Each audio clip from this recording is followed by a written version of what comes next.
Yo! Come on, come all, nothing but love, nothing but respect. You know what we do, what we don't, what we is, what we isn't, and what we is here today, bringing you guys and girls One Piece chapter 1066.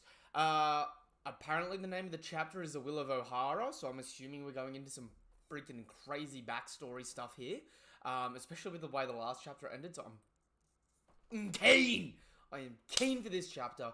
Also, I love that we're on chapter 6-6 and we're returning to Germa 6-6, right? Oda is getting his cheekiness on with his whole numbering scheme, and I am damn well excited. But before we get into the chapter, you know what to do, you know what's appreciated, you know what is expected. Share the love, subscribe to the channel, hit the bell icon for more notifications for content like this, all that good shit. Give the video a thumbs up, and be sure to check out the link tree in the description down below to follow me on all the other social shit. But now that you have, let's get into this greatness. So we're picking up with Germa 6-6's Cold-Blooded Voyage, Volume 23, returning to Germa with company. And we see the whole sibling squad, minus Sanji, making a triumphant return back to Germa, with everyone's favourite gangster Gastino following in tow. And we can see essentially the whole Germa kingdom in transit here, as they just sort of paddle along on the water. Honestly, not a lot to go on with this outside of the fact that you should note, the Germa castle is, for the most part, essentially complete and utterly fine. No damage, nothing like that. So the big Mumporos really didn't do too much of a big damage to the portable island itself. So that's kind of interesting to see.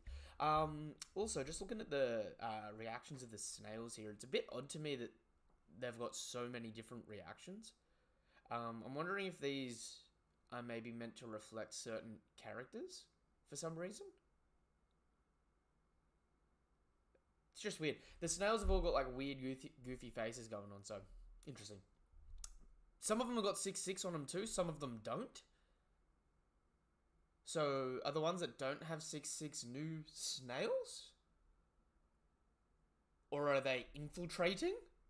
Maybe they're not actually the German snails. Maybe someone else is trying to slip their snails in. Who knows? It's weird though. Just odd choices for me. But let's get into this.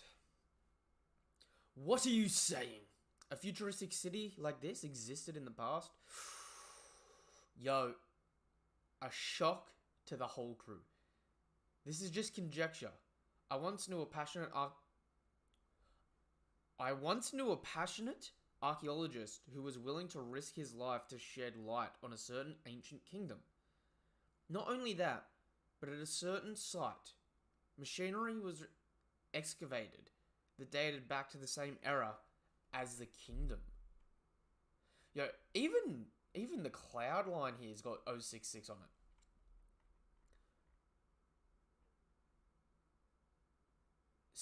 There's something going on with the numbering here. Chapter 1066, 066. You got Germa 66, and then on page 1 you got 066 on the cloud line.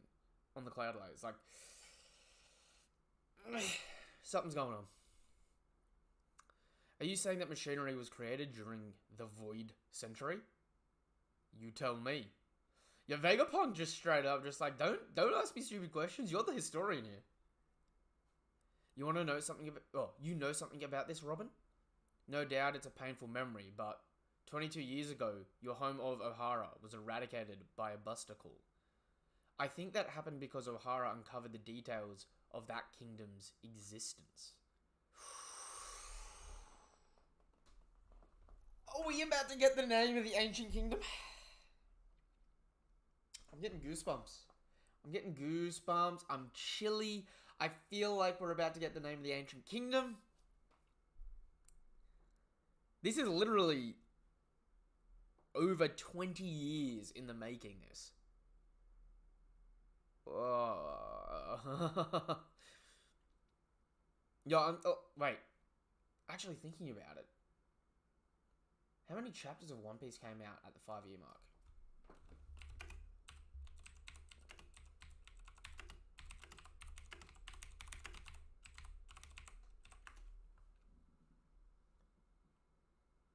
it true? No. Wait.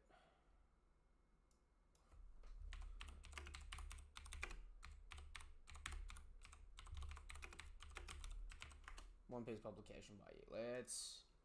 Let's see if that helps. Nope.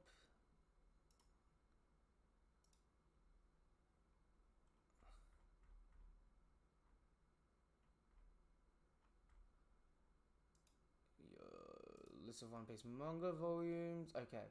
So, 1997. December 24th, 1997. So, 7. We want to see 2003. In 2003, December of 2003, we made it up to volume 31, really? What's One Piece volume 31?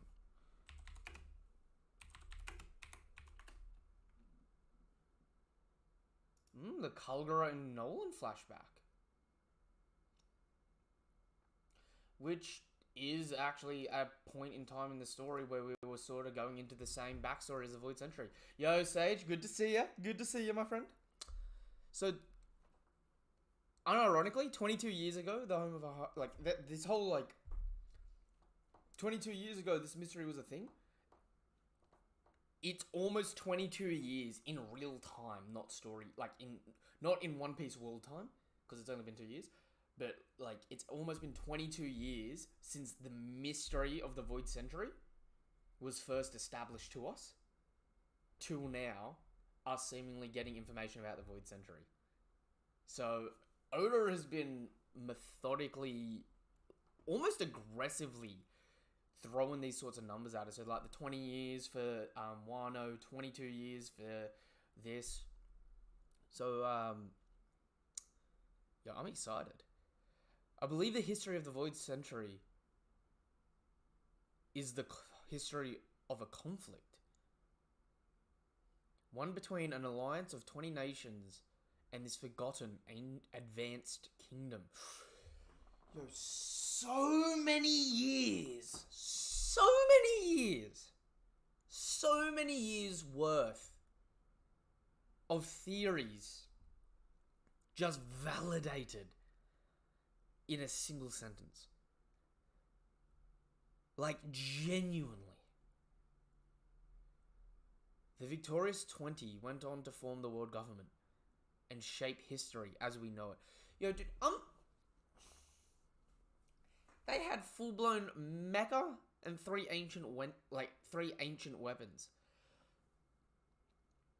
The OG 20 celestial dragons must have been donning some broken-ass shit, or the ancient kingdom itself were pacifists. Right? Alabaster, you guess? Yeah, yes. Yeah. Since the poneglyph at Alabaster, right? We've been setting all this information up. And I love how immediately after the poneglyph in Alabaster, we went to Skypiea and Shandora, where we talk more about the ancient history and that country having a direct connection to it. And to ensure the ideas of that ancient kingdom wouldn't live on, they erased every trace of it from history. Oh my god, I didn't even realize that the crew wasn't aware of this. What? That's crazy. What is this, for real? Whoa, what an epic and romantic tale. Damn right, Frankie. It all started on Romance Dawn, buddy. Hang on, Vegapunk. You mean everyone who knows about this gets eliminated? Indeed. Then why did you tell us? Oh, I can't unhear it. Dude, this is giving me who's your boss? Crocodile. He'll kill you if he knows you know his name. Why'd you tell us? That's giving me those vibes from back in Alabaster. Oh, Whiskey Peak. Come on, bro. Forget you didn't hear anything. Like I said, this is just conjecture. So tell me, Nico Robin, if I am right, and that discovery is why Ohara was wiped out, then wouldn't the government's actions be tantamount to a confirmation? Yo, I'm getting fucking goosebumps! Ugh! Yo, I'm shaking right now. Why are you asking me about this? The scholars did devise a theory after all. Their extensive research? But wouldn't someone as high up in the government as you know about it already? I'm afraid government affiliation makes no difference. I'm kept in the dark like everybody else. Even bringing this topic up to them would result in my immediate erasure.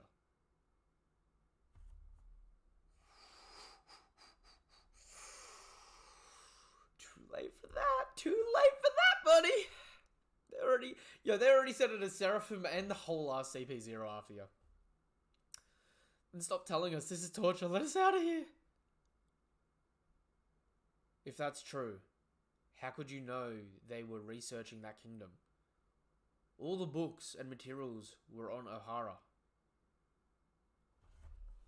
And they were,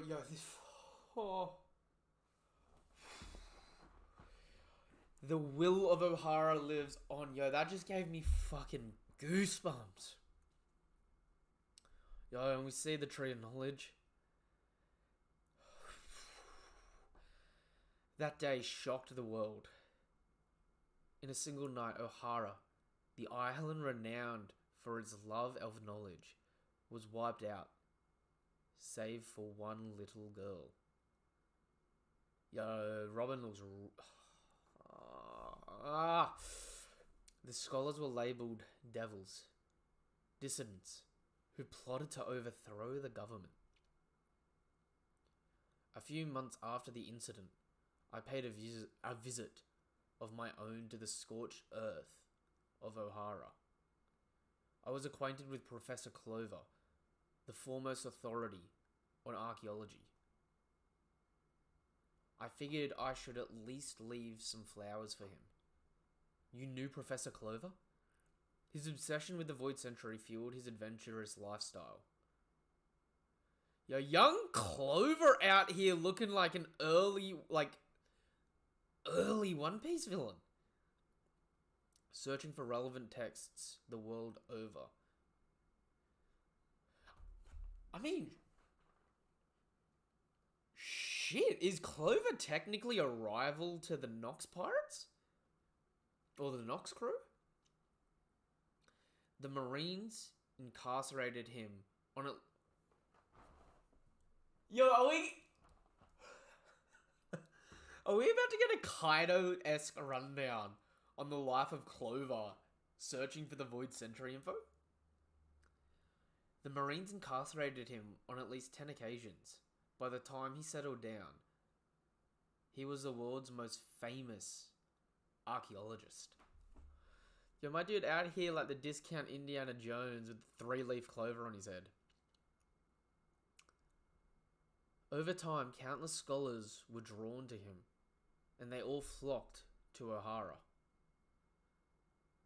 It truly became the holy land of archaeology. Unfortunately, the aftermath of those talented minds coming together would prove tragic. Wait, is that the real Vegapunk? Bro looks like...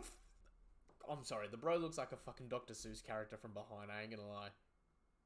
Like Cat in a Hat, but the hat's his head. When I stepped foot on O'Hara, even the Tree of Knowledge had been burned to cinders. I was speechless when I saw it. But the lake at the center of...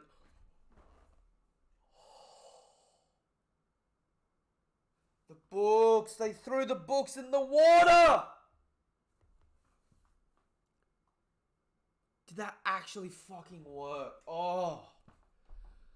But the lake at the center of the island had been filled with an unbelievable number of books. What in the world? I could only assume that it was the work of the scholars. They must have dedicated their... They literally burnt alive in Robin's flashback, throwing those books in the pond. Or in the river, lake, whatever you want to call it.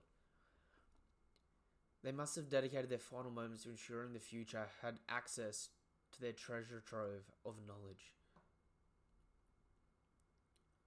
If any Marines did discover the books, they were apparently too ignorant to understand their value and let them be. O'Hara had triumphed over them. This is one of the problems with the world government, where because they don't want anyone to know about their backstabby bullshit nature, they keep everyone equally in the dark. And by keeping everyone equally in the dark, it means no one's educated on what is needed to be done. Or what is actually, like, what the purposes were. But low-key, I'm actually surprised Akainu didn't just melt the whole island after. When I realized that, I couldn't stop myself from crying. Oh no, my girl's tearing up. Please take care of Robin. Make sure she escapes the island. I still have a duty to see you here. Mummy, I don't want to leave you. Let me stay too. Save the books. Yo, Bragman. Bragman was among those books. Save the books. Get the reference materials out of the library.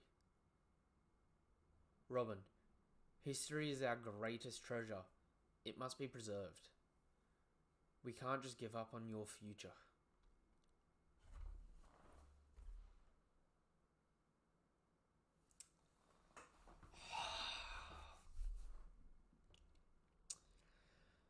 Mummy, be proud, Robin. Your mum is an honourable woman. O'Hara stood up to the world. Yeah, and you can hear the gunfire in the background. You helmet-wearing bastard, how dare you make Robin cry? That's it, Vegapunk, you better release these shoes. Vegapunk. It's just as you said, they came to the same conclusion about the kingdom before the incident. I see, so it's all true. Where are the books? Where are the books from the lake now? I really wanted to take them back to Punk Hazard. But I knew if the top brass ever caught wind, it would be all over. So instead, they were taken by the people I saw that day. I need the best. You need the best lawyer?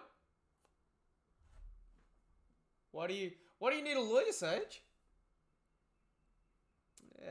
Something sus going on here. Yo, look at O'Hara in the aftermath. O'Hara, West Blue, 22 years ago.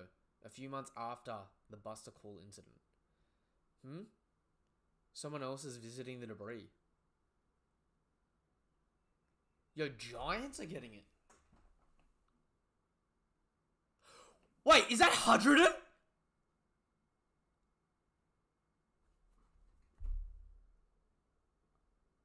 That's fucking Hudruden.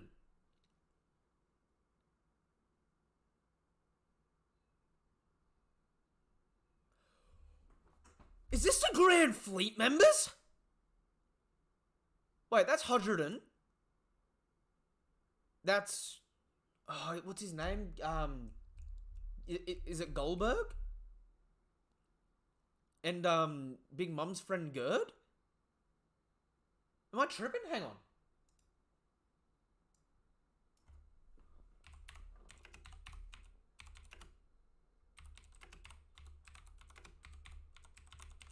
One Piece New Giant Pirates.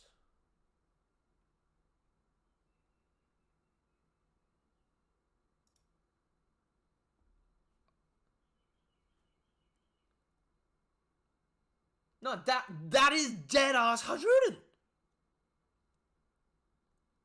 And Gerd, and did I get the last one's name right? Road and Goldberg always mess me up. Just because we haven't really seen them. Goldberg. No shit. Who are you? Oh, who are... Wait. Alright, let's pull them up. Who are they? What should I do? Did they have any idea how important those books are? It's been a while, Vegapunk. As usual, that head of yours makes you stand out.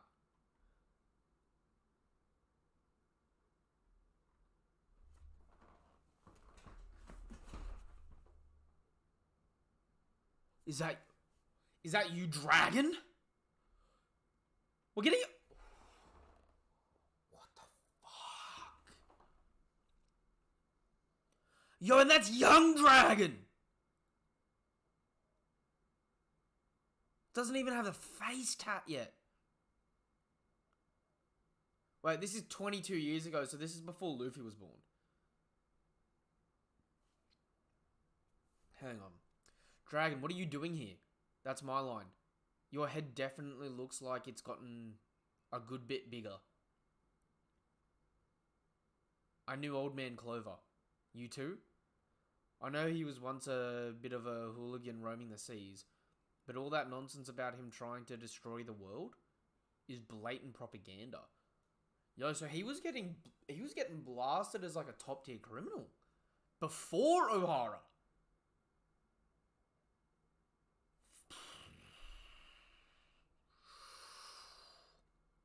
Monkey D. Dragon.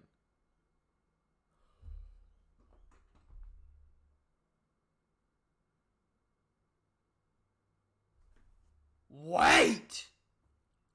Head of the Freedom Fighters. 33 years old. Is this a precursor to the Revolutionaries?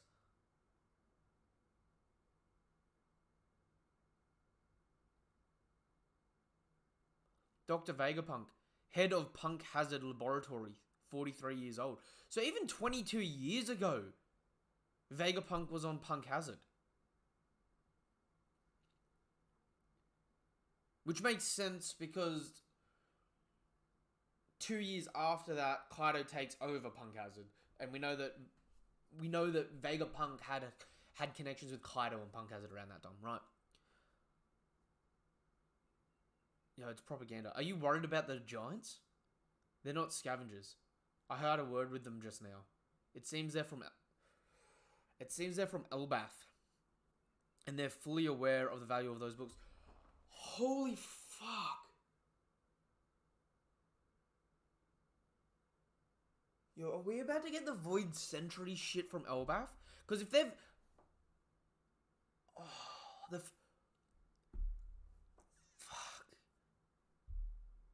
The fact that the Elbath Giants straight up knew how important those texts were, and we've all questioned, every single person has questioned where or when at some point in time has the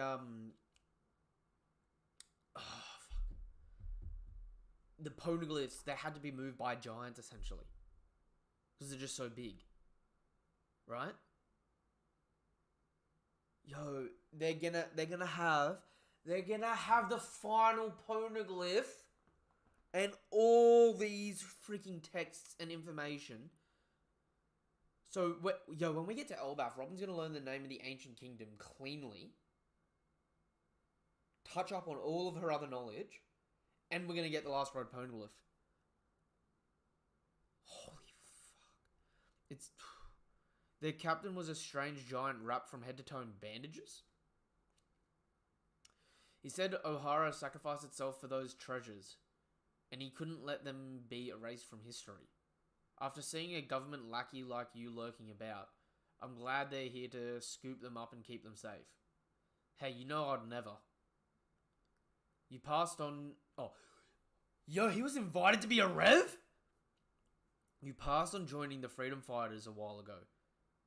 But it still made me sick to hear about you becoming one of their lapdogs. Don't be stupid, you rat. Your rat-tad operation was always too poor. Yo, man's calling the multi-billion-dollar man a bum. Get you and your homeless-ass friends out of here. Ain't got money for me. You ain't got enough to put me on the payroll. What good are my skills and intellect if I can't actually build anything? I know, you're as blunt as ever. The world government is an insanely huge organization. There are plenty of decent people on the inside that can be reasoned with, especially in the Navy. Don't lose sight of the end goal. Don't lose sight of the end goal, Dragon. I get it. But I can't just sit back after this. It's too much. What's the end goal?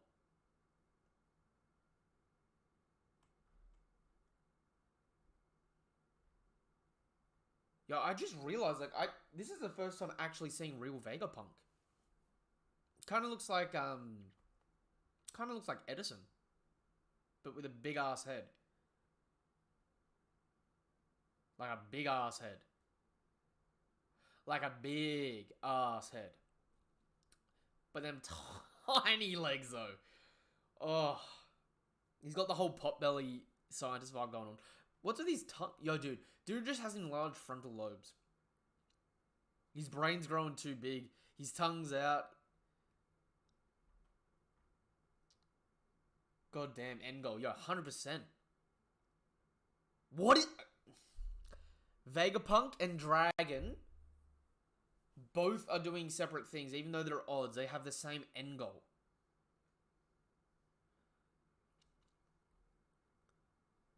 Those harmless scholars were brutally snuffed out just for questioning their authority. It's a farce. I'm going to raise an army that can fight them head on. I thought you hated war. Just watch Vegapunk. I'll change the...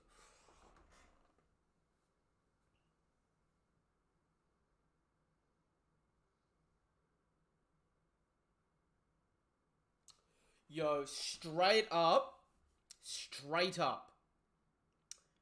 Dragon is about to... Nico Olvia is about to be Dragon's first wife. Passed away. I'm looking at this right here. Dragon's coming here, you know, brought flowers as well for Clover, but people theorize. It's been a really interesting theory in the community for ages that Dragon was actually Robin's dad. Right? Took a mum's last name in that. It's looking more and more possible. I'm just saying. We never knew who Robin's dad was. First marriage, wife passes away, leaves his daughter to her fate because he's got to go raise an army and he just can't track her down until hits the time skip. And then his second relationship, second marriage, has Luffy. We don't know the situation with Luffy's mum, but because he's all enthralled in the revs, has to move on. I'm just saying. I'll change the world. The will of Ohara won't die with Clover. And within a year, he, Emporio Ivankov, and Bartholomew Kuma founded the Revolutionary Army.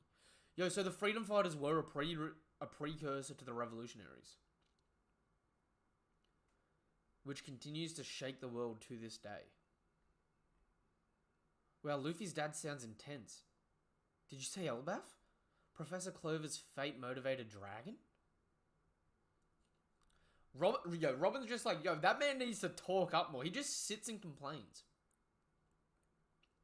My head's gonna blow. Why did Kuma help us? And why did you modify him so much, Vegapunk? Either that bastard was one of the founding members of the Revolutionary... Sanji, that's common knowledge, and you're a well-versed man. Why is it for once in your life, you're absolute... Like, you get... Yo, Sanji's getting that Luffy treatment here. It's like, nah, you don't think enough, bro. You don't think. We don't pay you to think, Sanji. Not post-time skip. The books from Ohara certainly couldn't be left to be found by the government, but my curiosity compelled me to make a discreet trip to Elbaf, where the books were taken, and they allowed me to read each and every... That's all!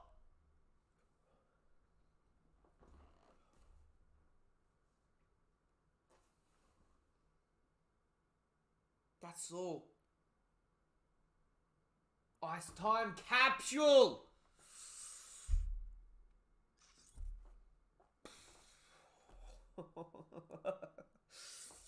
Oh, odor is so simple yet so freaking complicated. In other words, I took everything O'Hara uncovered about the world's secrets and memorized it. Yo, that's Saul. Head to toe and bandage. Yo, he escaped the time capsule, maybe just got a little bit of light burning. It's all in my head. And I've continued their research. That giant captain. He's called... Ah! That giant captain, he's called Saul, isn't he?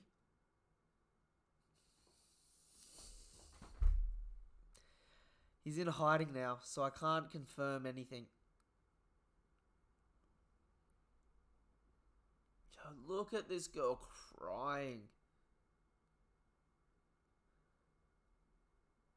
Unironically, I think that's the happiest we have seen Robin. Like, literally, tears running down her face, and I still think that's the happiest I've seen.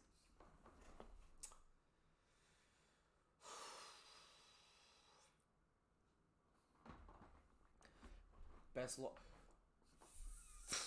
Sage? Your puns are dangerous. Best lawyer, Saul, goddamn. Better call Saul. Thank you, Dr. Vegapunk. Thank you for not letting O'Hara's sacrifice be in vain. I try to help progress every field of thought possible. It's my nature as a scholar. Yo, he's dragging them off. What? Well, the shoes are moving on their own. I can't release you just yet. Follow me. There's something I want to show you.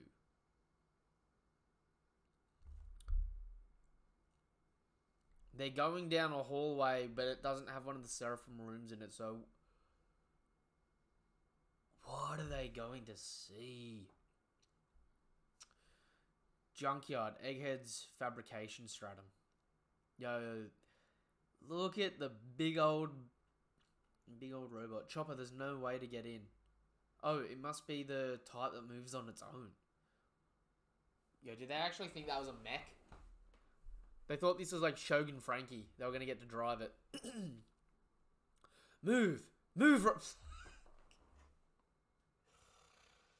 You can't hit me with the Goofy right after getting me freaking so emotional with Robin. Move, Robo. Does it need a special command? Maybe we just got to say its name. Move, Robinosuke! Move, Robo King! Yo, I love how... You guys are such kids. Ain't no way it's move... Yo, dude. Bonnie, hands on hips, just like... Idiots. Absolute fools.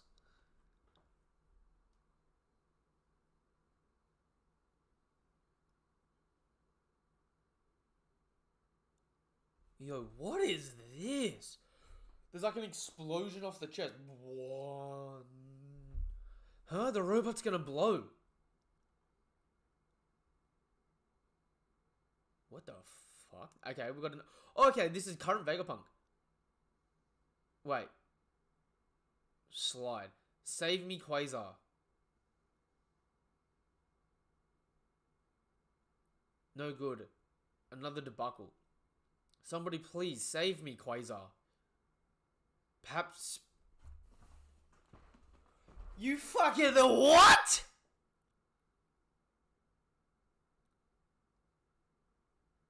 Perhaps space-time bend mid-warp. What the? There's a guy like Kinemon here. I'm sinking. I've gotcha. Sorry. It's him. Yo. Y'all gonna have to save this man because... Bonnie, you're about to go in for a kill in a second. Much obliged. You're Dragon's boy, right? I knew you'd come. Good job on making it. Oh, dude, he's happy to see her too. Oh my body, dear me. You sure have gotten big. It's splendid to see you so full of vigor. What? Old man, are you floating? Vegapunk. You can float too, you know. Those Dom shoes you're wearing have a nifty hover function. What? See here, press the button on the side, grab the lever, and give it a big old push. Like this? That's the way. Yo, dude, I'm loving all the really stereotypical science, like, lingo and, like, catchphrase and buzzwords going on here. Gazooks! We've flown too far! Like... What? Save us, Quasar. Why has he developed a quirk to say Quasar? Or is that a person? The humble genius appears. Dr. Vegapunk. The man with the biggest brain in the world. Leader of the Navy's SSG Special Science Group. Chapter end. And no break next week. Ooh. Yo, wait. What's happened to his head?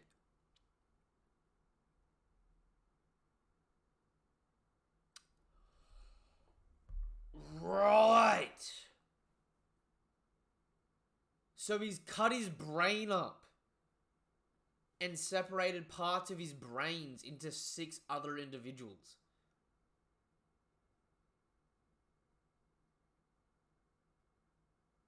That's what I'm thinking he's done here. Bonnie, is he really an emperor of the sea? Fair play. Yo, he looks like he genuinely kind of looks like Einstein. Just with a bigger head. And, like, obviously, like, a caricature version of it. Which I wonder if... Because it looked like an apple on his head now. I wonder if he's dying because he's... Well, he's obviously alive here. But if he's cut his brain up and given it to different robots to survive, I wonder if he's dying because of that. And in which case, does that even... Like, it matters in a sense, but does that even matter? Because can't this man... We know he can actively make clones, so can't he clone himself before he dies? At full health? No different to a Seraphim? So he can continue his research long after he passes away? Yo, low-key, Oh, wait.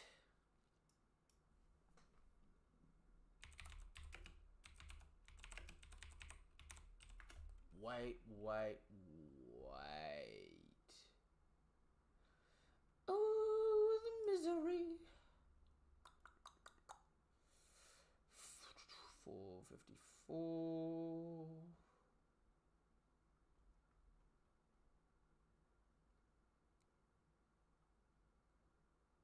It's probably 450 that I'm looking for.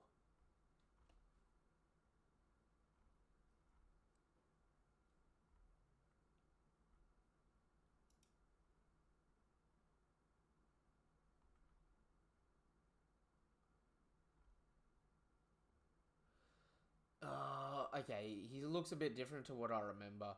I was thinking old mate from NL's cover story. You know the guy that's like on chapter 450 cover page sort of thing.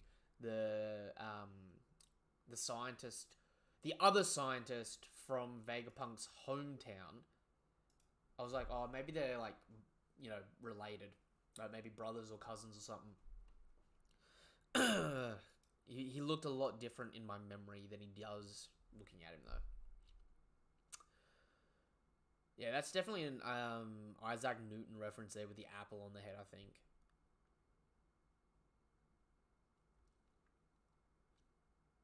This chapter. I feel burnt out.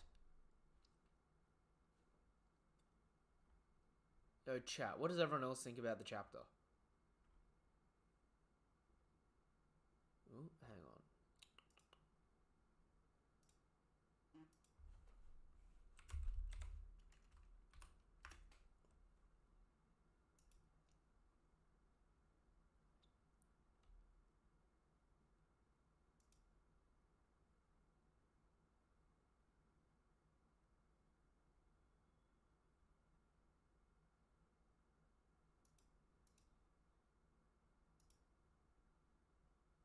honestly made me teary, yo. 100%.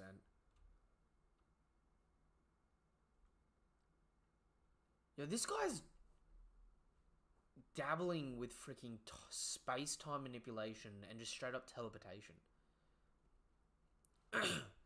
I'm pretty sure that's what happened here. It wasn't that the robot was going to explode or something.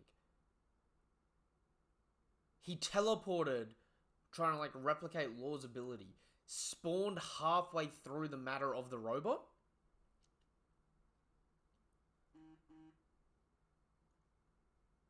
and was just stuck. Perhaps space-time... Perhaps space-time bends mid-warp. I think that might be a typo. They're not... I don't think it's perhaps space-time bend mid-warp. I think it's supposed to say perhaps space-time bends mid-warp. Perhaps space-time bent mid-warp. Yeah, I think it's supposed to be more quizzical.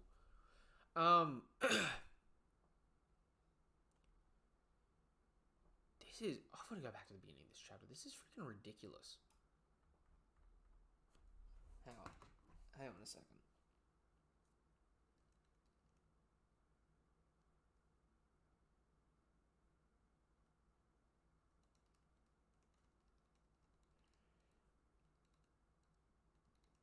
We'll get the discussion going. We'll do the discussion tonight. I'll get the discussion going now. Let's go.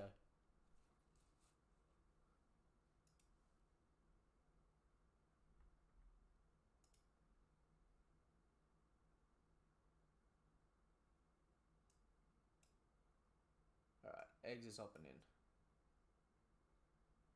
Hello.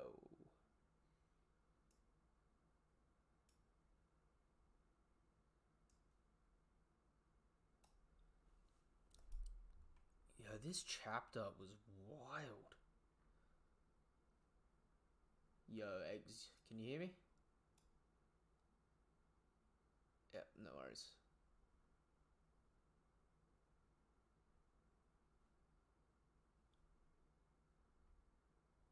You good? Alright, I'll unmute you. There you go. Try talking now. Hello, hello. Alright, perfect. What the shit? Yeah. I feel burnt out from this chapter. I feel happy, sad, intrigued, like I actually feel burnt out from this chapter. It was definitely a ride. Where do you want to start? I jumped onto your thing and I saw you talking about the giant mech and that was waves that were coming out of it. I did not get what was going on there. Yeah, so the waves coming off it, Vegapunk is working on teleportation. Right. So that random boing is him teleporting and him spawning half inside the mech. Or half inside the robot. And that's like, that forces him being stuck in the matter, which obviously doesn't kill him apparently. And then Luffy like pulls him out. Okay. So he's he's half phased through it. Yeah. Which, I mean, shit, he's working on teleportation. Yeah. Which means the Ancient Kingdom probably had that technology. Which also, like, that could explain why they had such a good monopoly on all over the world, despite the harsh weather patterns and dangerous travel. Yeah. And we know that they've had they've got a full-blown civilization on the moon too. Yeah. This is like, I'm kind of like gassed out here. Like I don't know what to like. So much shit just got thrown at me in so many different ways. It was just a lot really quick. Yeah. But like, is it weird to say like I don't feel like this discussion is going to go super long because I feel like there's not a lot to discuss, but there's like a shit ton to discuss. I think it's one of those things that will keep Going back to Yeah. Um, Supernova. Saul is alive. Yes, that was huge. So our Kiji, good guy, maybe. Maybe. Yeah, maybe. Maybe he's. I mean, like, from okay, from a narrative standpoint, him having been the one to encase Saul, Saul being now linked in a way with the Void Sentry and Dragon, right? Mm-hmm. I'm wondering if maybe this is more setting up as well that after, like during the time skip, our Kiji became a member of the Revs in secret and is infiltrating the Blackbeard Pirates. I know that's like been a long-standing theory for a lot of people, but I feel like there's more credibility to it now since like even though they're like these things are unrelated, the fact that Oda is including them in the same chapter means he's thinking about the same ideas together, if that makes sense. Yeah. Like from a very loose storytelling standpoint, like you know how people typically are like, oh, this arc's gonna have to relate to this, so I've got to include this character doing this, this, and this. To me, I'm looking at that going, okay, I'm going to assume then that maybe these characters are all linked to the Void Sentry or to each other, because like there's also the thing with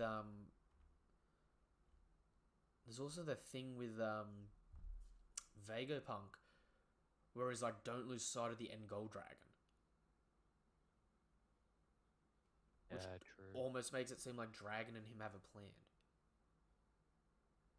Yeah. All right. All right. Let's go to the beginning of the chapter and work our way down. Just it's going to be easier to keep the ideas flowing that way, I think. Yeah, for sure. So first things that's like, I'm just like getting like as a weird nod. Chapter 1066 with Germa 66, and then the first page is 066 on the big cloud. So I don't know, maybe something to do with 6 is related in this chapter. I've been saying for the longest, I reckon it could be really interesting for Dragon's Bounty to be 6 bill 660 mil. Yeah. Since they're trying to make him out to be like a devil, you know what I mean? Yeah, for sure. um, The last cover page for Germa, which means we probably get a new story kicking off soon. Maybe I don't think this is the last cover page. really, I reckon it is. I reckon that's it, right? 66, they're back at their base. That's it. It's over. I don't know. The last 2 cover pages have gone on for so much longer than previous cover stories that I kind of feel like this, like honestly, this could be like a halfway point. In a weird way. Also, though, speaking of the cover page, right? Notice how the Germa Kingdom is essentially untouched after the fight with Big Mom. Yes. They got out. I mean, they weren't there, right? Like they flew off. No. The whole kingdom was like getting attacked by Big Mom at the end. Man. At Whole Cake, the ending of Whole Cake. Oh yeah. Okay, that's what you meant. I thought. Okay, yeah. No, like I thought you were talking about like during their like re-raid, their like recapture. No, like the whole kingdom essentially took no damage during the assault, escaping the Big Mum territory. Yeah, true. Also, I don't know if this means anything or if this is just like a weird thing that I've picked up on. Why is it that almost all the snails have 6/6 on them except for the 2 on the right? Let me see this. Huh, true. Like, in a weird way, it almost feels like maybe they're like infiltrating or something. It is weird. Like, I don't see why they. Yeah, I don't see why they would do that. especially since they're on all the other ones, even the ones like in the background. Yeah. The one over at the very right as well doesn't have one on it. Yeah, but in all fairness, that one over on the very far right, the reason it might not have one on it is we might just not be able to see it. sort of thing. Well, yeah, that's the thing is like you could use the excuse it's too far away, so they just didn't draw it. Yeah. But the two on the right there is like they're definitely close enough. So maybe this will be fixed up in the volume physical release. Um, Mm. It took me ages to like realize that you can see the Caesar and all that flying back. Like I didn't see them for hmm. so long. I'm just like is this just a still image of them? Oh wait, there is a crack in the castle. Yeah, but like a tiny crack just above the door on the right. No, above the door directly. There's a bigger crack, and then there's a tiny crack to the right. Hmm. Still, it's like very minimal damage. Yeah, Like that looks like it could have been done by like one or two cannonballs. yeah, true. Um, then moving in, we get Vegapunk essentially confirming that he knows all the stuff that O'Hara did, which, from memory, Robin wasn't fully privy to in the backstory. Thought we were finally going to get something from Robin this chapter Oh, about what she knows, but no. I I was like on bated breath this whole chapter, being like, "Are we getting yet Void Sentry shit?" You know what I mean? Um, but essentially, we know that the Void Sentry is even though it's been like a theory for a long time, they essentially confirm here it's just going to be the story of a war between one really advanced civilization getting jumped by 20 kingdoms. And considering the one kingdom had teleportation, flight, advanced giant robots, Hmm? cloning, I'm sitting here like how like these original 20 celestial dragons must have been O effing P. The like thing that's wigging me out is like, um, why why are the ancient kingdom the good guys in the story? Because to me, every single story ever is like that whole underdog story, right? Like Yeah. 20 kingdoms all band together to try to beat the big, super technologically advanced, quote unquote, oppressive main kingdom.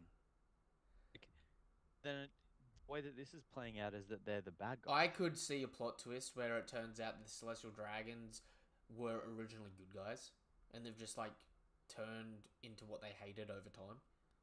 Yeah. You know what I mean? Um, Hmm. again, though, like I said, it's like you're saying with the whole general narrative sort of thing. It's like it's odd for 20 kingdoms to jump this kingdom, and they're from all over the shop as well, which is odd. You know what I'm saying? Yeah. Um, but essentially, they also confirmed that anyone that knows about this gets eliminated, which is funny considering they're sending people to kill Vegapunk now. Which, I mean, probably going to get Rob Lucci showing up at the end of next chapter or something. Actually making it to the island. You know what I mean? True. But then the next sort of major thing is Dr. Clover being a world renowned hooligan who'd been arrested, like straight up incarcerated multiple times, and was being treated like he was trying to bring down the world. Yeah. Very, very different, um,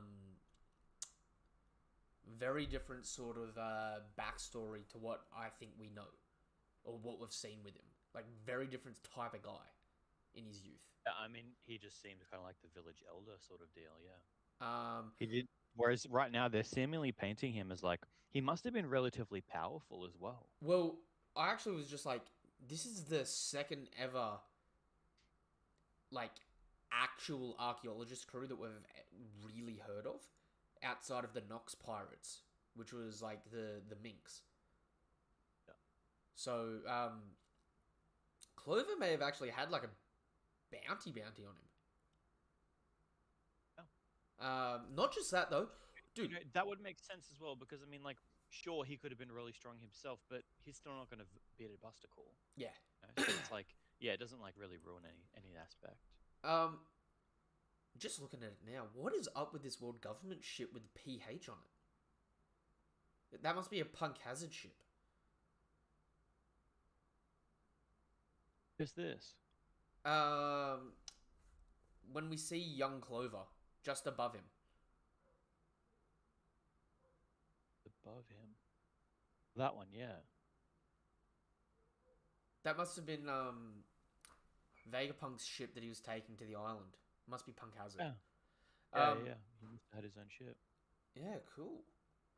Also, this whole chapter, right? I was reading it, being like, "Yo, dude, that the fan theory that seems so wild for so long is looking more and more possible. That Robin's father is Dragon. Oh, you think? I reckon it's looking way more plausible right now. I got really wigged out for a bit as I was reading down this line. I was like, oh my god, is Vegapunk from like when before you saw the actual Vegapunk and it was still This Punko little, One talking? yeah. I'm thinking he's gonna press the button on the side of his thing. It's gonna be the real Vegapunk under that mask, and he's gonna be like, "You're my daughter. I was from O'Hara, and that's why after that I became Vegapunk." I was so ready for that. I do you know what I think's actually under that helmet?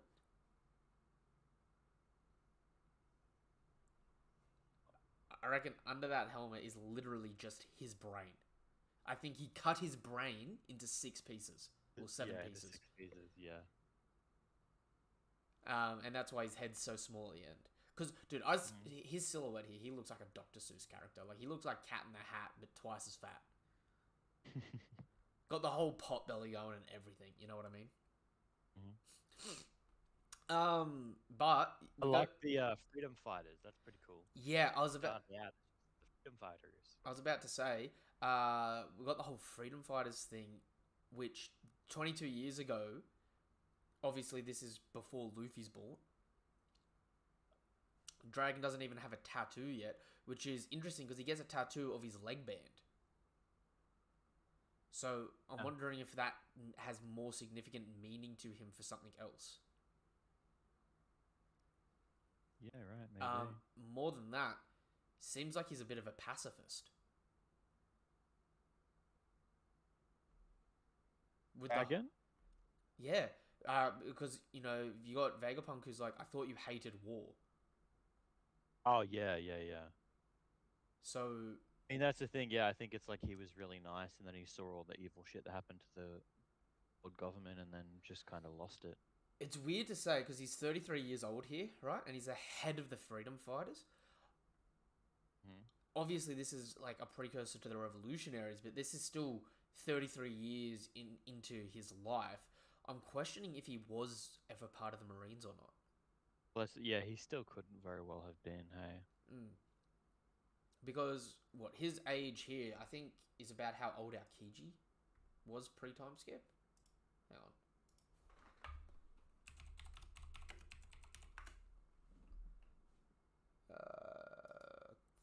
Okay, Kuzan pre-time skip was 47. So, obviously, a fair bit older, but, right, like, Dragon was old enough to have been a Marine for a while at 33. Yeah. To the point where he could have gotten up in age. Like, hang on.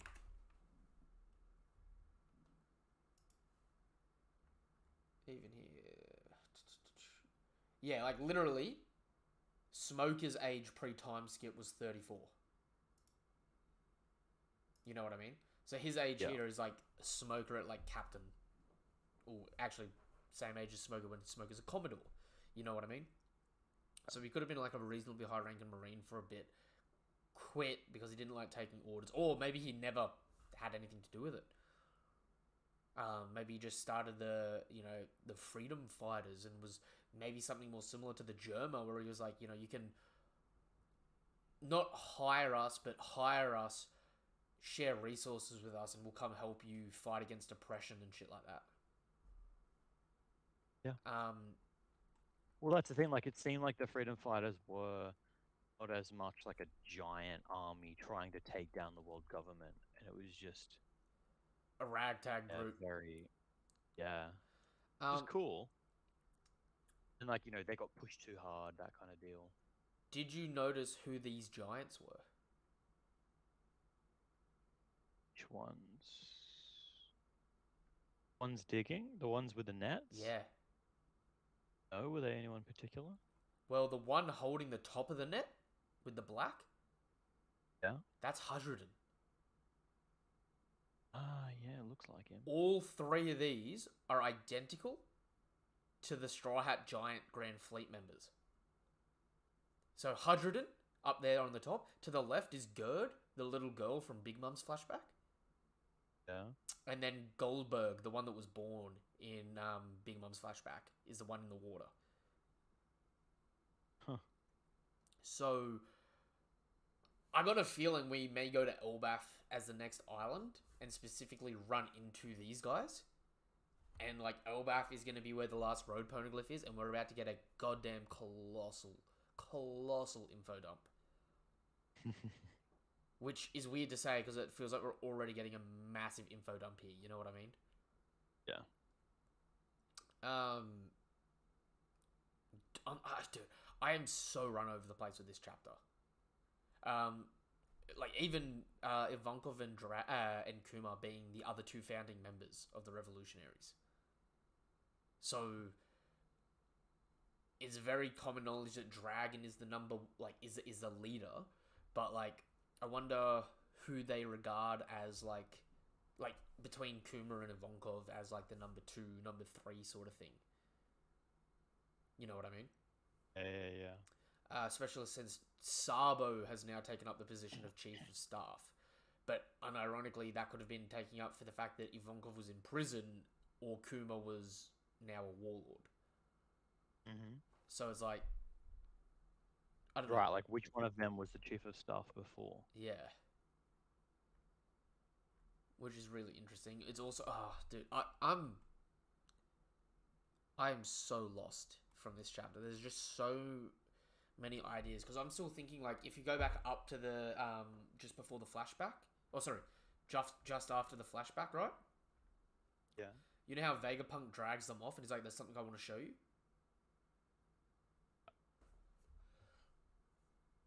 We don't get that addressed this chapter. Yeah, no, that's teased for the next, I guess, or one after, or sometime in the future. We know that. Okay, so if Vegapunk quote unquote gets assassinated this arc, and say that it is a possibility, right? Because he already maybe he's dying as is. You know what I mean? Say he gets assassinated after a bit of like a back and forth and that with the Straw Hats wanting to protect him, and he's like, "No, just let it happen," right? We still need to find out all the information about what devil fruits are and what they do. Oda has said in SBS that Vegapunk would be the person that tells us that. So it's like, is he about to show us something Void Century related? Like the major thing on this island that's relating to the Void Century that he's working all of his ideas off? Or is he maybe about to take us to something like a devil fruit tree or something? Gonna be something pretty big, I reckon. I didn't realize how little the Straw Hats knew about yeah, all of this. I actually was like, when I was reading this, I was like, oh my god, was this dramatic irony? I felt like they should have just contextually knew a lot of this. Even Sanji with Ivankov. Like, Ivankov's a well-known dude. And Sanji throughout the entire story has been shown to be not Luffy. He's well-versed in the world. Yeah, and like even some basic shit about like Robin with like O'Hara and stuff, they seemed like, oh wow, that stuff happened to you? Like, how do you not know her backstory? Like obviously they knew her backstory, but like they were missing some pretty significant parts of it. Yeah. It's almost like, I don't know how much they did know. It's almost like they knew that she's obviously from this place and everyone's been killed. But it's almost like they didn't even ask like why everybody was killed. Like, I'm not gonna lie, it made me feel like the Straw Hats are a little stupid, which I'm like, yeah, fair play. But it was kind of like, Oda always said Luffy's mother wouldn't be beautiful but smart. Not Robin's mum, but very possible he's like an Ohara resident. Also explains Robin going there in the time skip. What does Kuma know? Kuma sent everyone where they needed to go to grow, so I wonder why he chose Dragon for Robin. That is interesting. Dragon just wanted to meet his daughter. Oh, the idea of whether or not Robin could be Dragon's daughter is like a bit. The thing is like we don't know anything about Luffy's mom. Yeah. So she could be the same person, or it could be a different person. Luffy's mom could have passed away in the past, or Dragon could just be a mad playboy, and he just goes around knocking people up. It's hard to really have any information around. I could see him being a playboy because it'd be really funny because it'd go against every other part of his character. Because he's like no one knows anything about him, but he just happens to have like a string of mistresses. Like Luffy's mum's just like some total random. Yeah, that like and like Dragon just goes up to Garv and goes, "Yeah, Dad, I knocked someone up again. She's on that island. Can you go sort out my kid?" Oh, that would be funny though, wouldn't it? And like they just left Robin on Ohara because like Robin was already in like a decent place, but like wherever Luffy was probably like some gringy shithole, and then Garp's like, I gotta get this kid out of there and like put him at a decent place. Even Dadan is a friggin' improvement over his mum's like some crazy crackhead. Oh!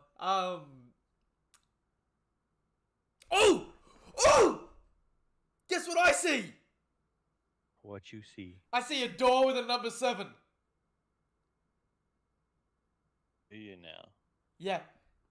Where Robin's crying tears of joy. On that page. Oh, that's true. There's a door with a number 7. We got 7 warlords. So pre or post?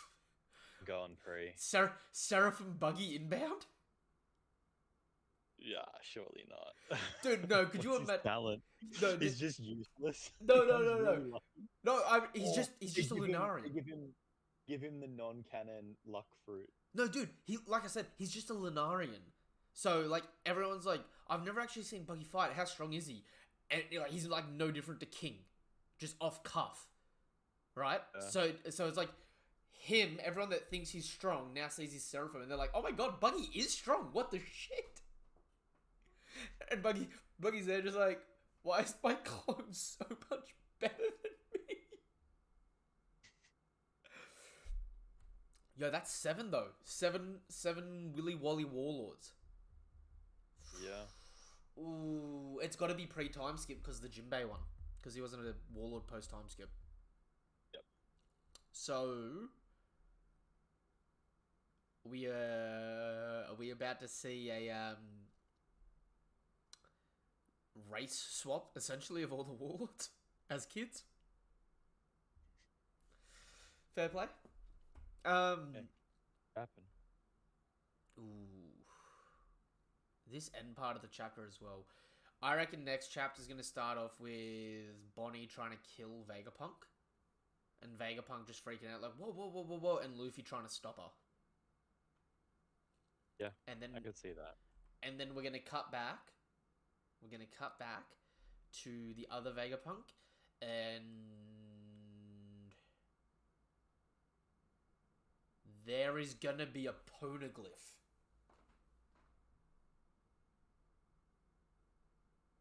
Gonna be a poneglyph. Oh, would there be a poneglyph? I don't know if there needs to be a poneglyph. Well, part of me wants to be like, this, whatever it is, it's something that's got technology related stuff to do with it for him to make all this stuff, right? But what would that come in the source of? Would it be something like the giant robot that we see that's ancient? Would it be something maybe like a devil fruit tree that he's grown himself because he was working on the devil fruit sort of stuff? And we start like getting in like an explanation of where devil fruits come from and how they link to the Void Century? Or could it... Could I it, think it's like some kind of I think it's just like a secret about the world government because that's like the topic that we're on. You know what I mean? Could actually be a poneglyph. Like that would make sense. see if it's a poneglyph? It could be that because he went to O'Hara, he can read poneglyph language. And so what he's been doing here on Egghead, because it's really interesting that he's no longer a punk hazard scientist. Right? Right. We know that Caesar, pretty much nuked the place a couple of years ago, like 4 years ago, right? Mm-hmm. So why did they choose Egghead as the next best place? If Vegapunk chose it, because all this seemingly was done in the last 4 years of the story. Right. I'll look that up actually to double check the timeline. But like the holograms, the Seraphim, this futuristic place with all of its freaking weather and everything, seemingly was done in the last 4 years. Right. Hang on. When did Punk Hazard blow up? What? Where did Punk Hazard blow up? No, when? I'm just looking it up. Oh, right.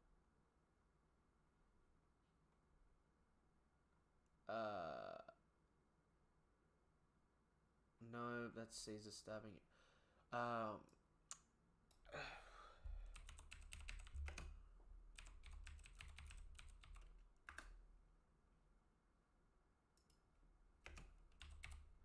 it's in the Caesar flashback.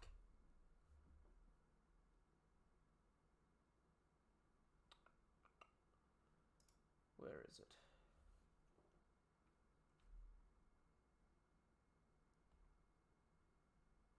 Caesar flashback. Vegapunk. It's when Vegapunk kicked him out of the science place. Okay. Okay.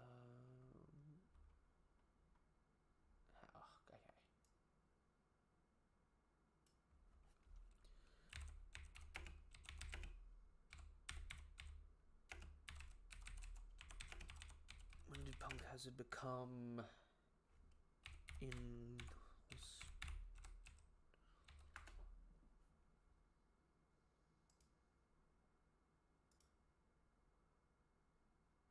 Ooh, what's that? Right, hang on.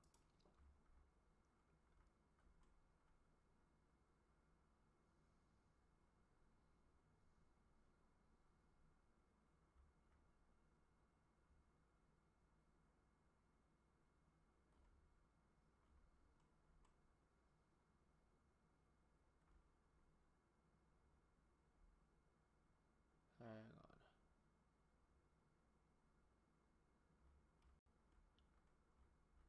I'm trying to find the bloody backstory for this shit. History, okay. At least 20 years prior, gigantification experiments were on Punk Hazard. As we know, 22 years ago now from this flashback, they were at Punk Hazard. 4 years prior to the current storyline is when the country blew up. Yeah, so all of Egghead was built in 4 years. Yeah. That's some quick bullshit, isn't it? 4 years. Yeah. It's pretty crazy. Electric Maestro. So I figured either Straw Hats will go to Elbas specifically for Robin meeting Saul and the books whenever Bonnie tells them VV is, or Wano if Zoro's demand was for Vegapunk to cure Wano's smiles. Yeah, that is another plot point. What do you reckon Zoro asked? Like, what do you think Zoro wanted to know from Vegapunk? Yeah, true. I don't know. That's really.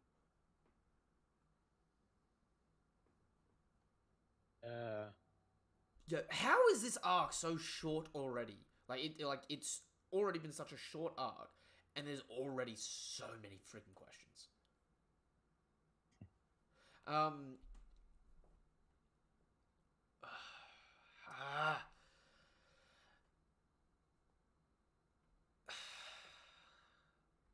right. I reckon as for Zoro, it's going to be something ridiculous. Like I think it's just going to be something plain and stupid. You know what I mean? Like, Yeah. I think it's gonna be something where it's like we're thinking it's gonna be a big question, something crazy, and it's just gonna be something dumb like, can you turn my sword into a dragon? You know what? Like, or can you can you give my sword the ability to make fire?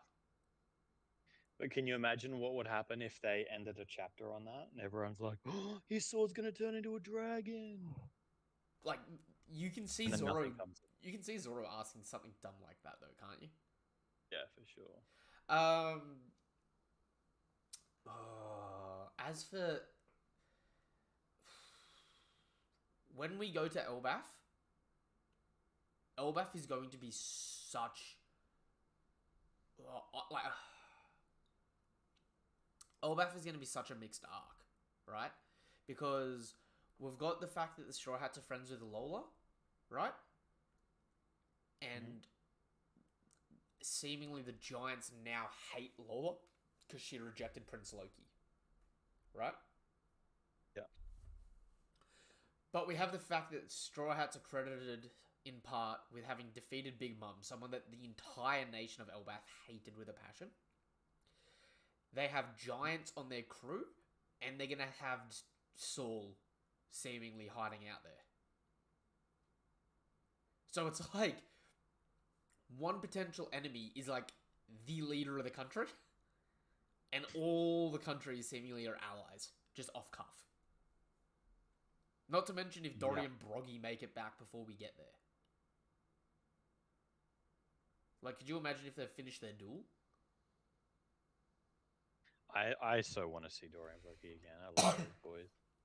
Dude, they're such... Dude, they're so cheery, though. Mhm. Like, I loved Little Garden. I was rereading it recently and that. They're just like... They're cheery. Although, on a reread, I like Broggy a lot more than I like Dory. But I remember loving Dory's design more. If that makes sense. I'm the same, actually. I'm the exact same. Yeah.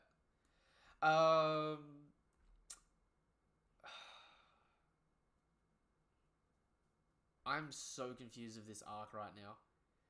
Because it feels like I actually think this arc may now go longer than I thought. Because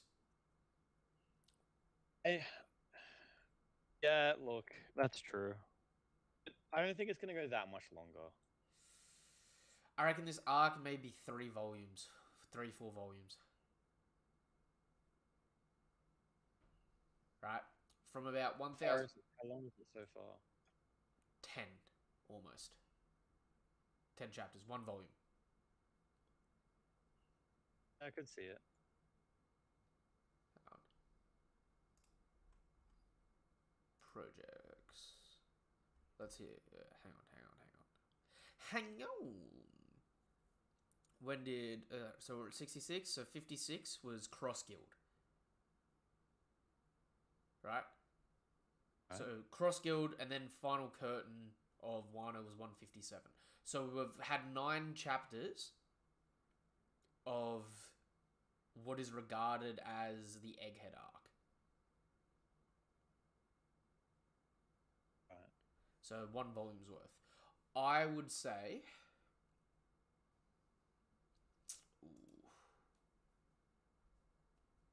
I would say we're a third or a fourth of the way through the arc. I reckon what's going to happen next is we're going to start to get an info drop when Cypher Pole show up.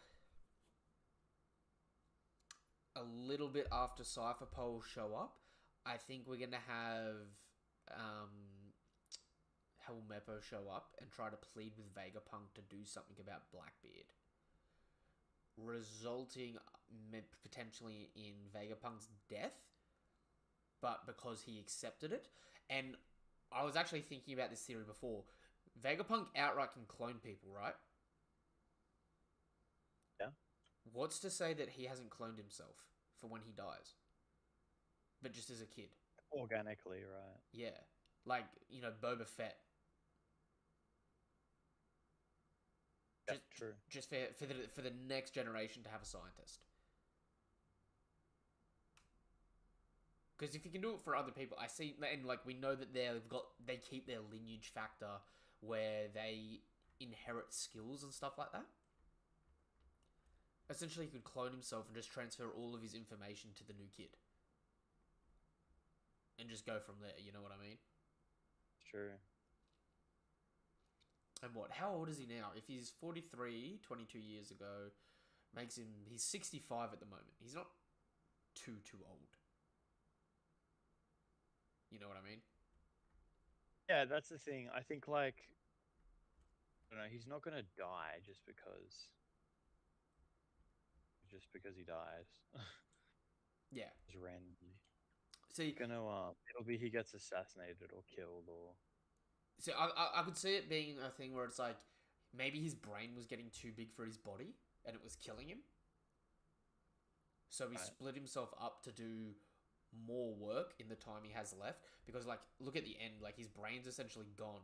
And he's got, like, wood coming out of his head. You know what I mean? Yeah, that's true. That's true. He's got like an apple on top of his Yeah, head. I think that's an Isaac Newton reference. Because he looks like Einstein. It's true, actually. With a, like, you know, the, like, apple fell on your head and that. And considering he literally created anti-gravity. You know what I mean? Yeah. But yeah, I could see it him, like, his head, like, his brain was too big that it was killing him, so he separated his brain to make his life last longer, but he was, like, you know, maybe it was too late at that point in time, but it's like, he's perfected cloning, so he can clone himself anyway, and just pass that will on to someone else, even if it's his own creation. So I think we could see, like, a child version of Vegapunk come from this. Yeah. And it wouldn't necessarily be the same one, but it would just be like someone that's different. Because even then, like, Bonnie could potentially just age it up if she wanted as well. Like, Bonnie's a weird person because for all we know, she could de-age Vegapunk here and make him fine. If that is an issue, you know what I mean? True.